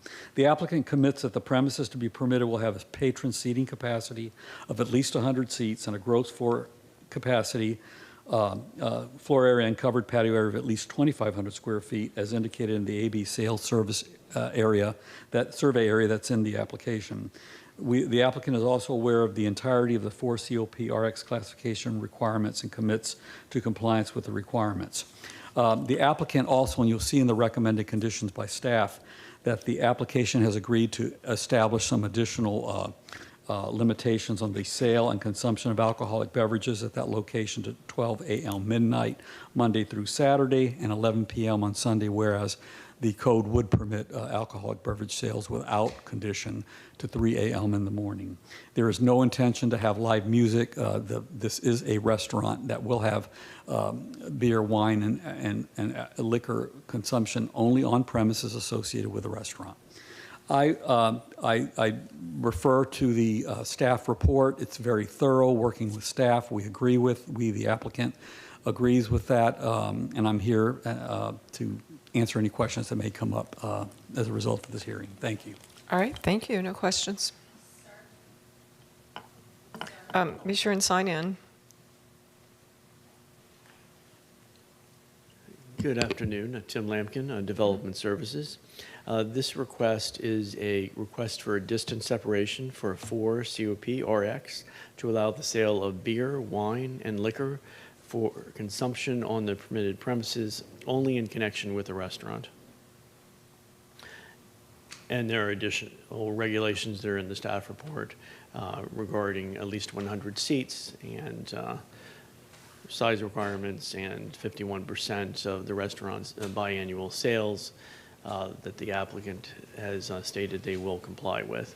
The proposed wet zoning will be located at 1,803 North Dale Mabry Highway in an existing shopping center that's located at the southeast corner of Dale Mabry and Bears Avenue. As shown on the wet zone survey received on June the 12th, 2023, the wet zone area includes 3,284 square feet of indoor area and 3,293 square feet of outdoor area for a total area of 6,577 square feet. As the applicant explained, the indoor area of the proposed wet zoning will overlay a portion of an existing 4 COPRX wet zoning that was approved in 1997 for 9,050 square feet of interior space. And so that area will be rescinded. There is a diagram on page 2 in the report showing that, because I know it can be a little convoluted. Per section 6.11.11.d.4, the following distance separation requirements apply to the proposed wet zoning. The first is there shall be no community uses within 500 feet, and the applicant does comply. And the second requirement is that there shall be no residentially zoned property within 150 feet, and that is the reason for this request. There is a property zoned RSC 6 located 78 feet to the southeast of the proposed wet zoning. The applicant requests a 72-foot waiver to the required 150-foot separation from residentially zoned property to allow a separation of 78 feet. Staff finds that pursuant to section 6.11.11.e.3, providing separation waivers where special unique circumstances exist, the following. The single-family neighborhood to the south of the shopping center where the subject zoning is proposed is separated from the commercial use by an approximately 6-foot-high masonry wall, large trees, and other types of vegetation. Second, the shopping center is oriented towards Dale Mabry Highway and Beers Avenue, away from the single-family shopping center. The single-family neighborhood, which is accessed from Ehrlich Road to the east. The proposed wet zoning is 78 feet from the residential. The normal route of travel from the entrance to the single-family lots would be approximately 4,500 feet. As the applicant stated, the proposed wet zoning is located in a portion of the shopping center where beer, wine, and liquor in connection with a restaurant has been permitted since 1997. The applicant has proposed to cease the sale and consumption of alcoholic beverages at midnight, Monday through Saturday, and at 11 p.m. on Sunday, whereas the Land Development Code allows the sale and consumption of alcoholic beverages until 3 a.m. daily. For the reasons above, staff finds the proposed wet zoning does not pose significant impacts on the surrounding land uses due to the certain circumstances which negate the necessity for the required distance separation from the residentially zoned property. Staff finds the request approvable subject to recommended conditions, reflecting a total wet zone footprint of 3,284 square feet of indoor area and 3,293 square feet area for the total area of 6,577 square feet, as shown on the revised wet zone survey. The two conditions that are recommended are, number one, the sale and consumption of alcoholic beverages shall not be allowed after midnight, Monday through Saturday, and 11 p.m. on Sunday. And the second condition is regarding the rescindment of the existing portion, which shall state, upon approval of SU-AB 23-0463, the portion of the existing 4COPRX wet zoning on the premises AB 97-0404 that is within the wet zoning legal description for SU AB 23-0463 shall be rescinded. And that concludes staff's presentation unless you have any questions. No questions for you. Thank you. All right, is there anyone here or online who wishes to speak in support of this application? Don't hear anyone. Is there anyone here or online who wishes to speak in opposition to this application? Don't hear anyone. All right, County Development Services, anything further? No, ma'am. All right, and applicant, anything further? No further comment, thank you. All right, thank you. That closes the hearing on special use AB 23-0463, and that concludes the land use hearing officer meeting for today.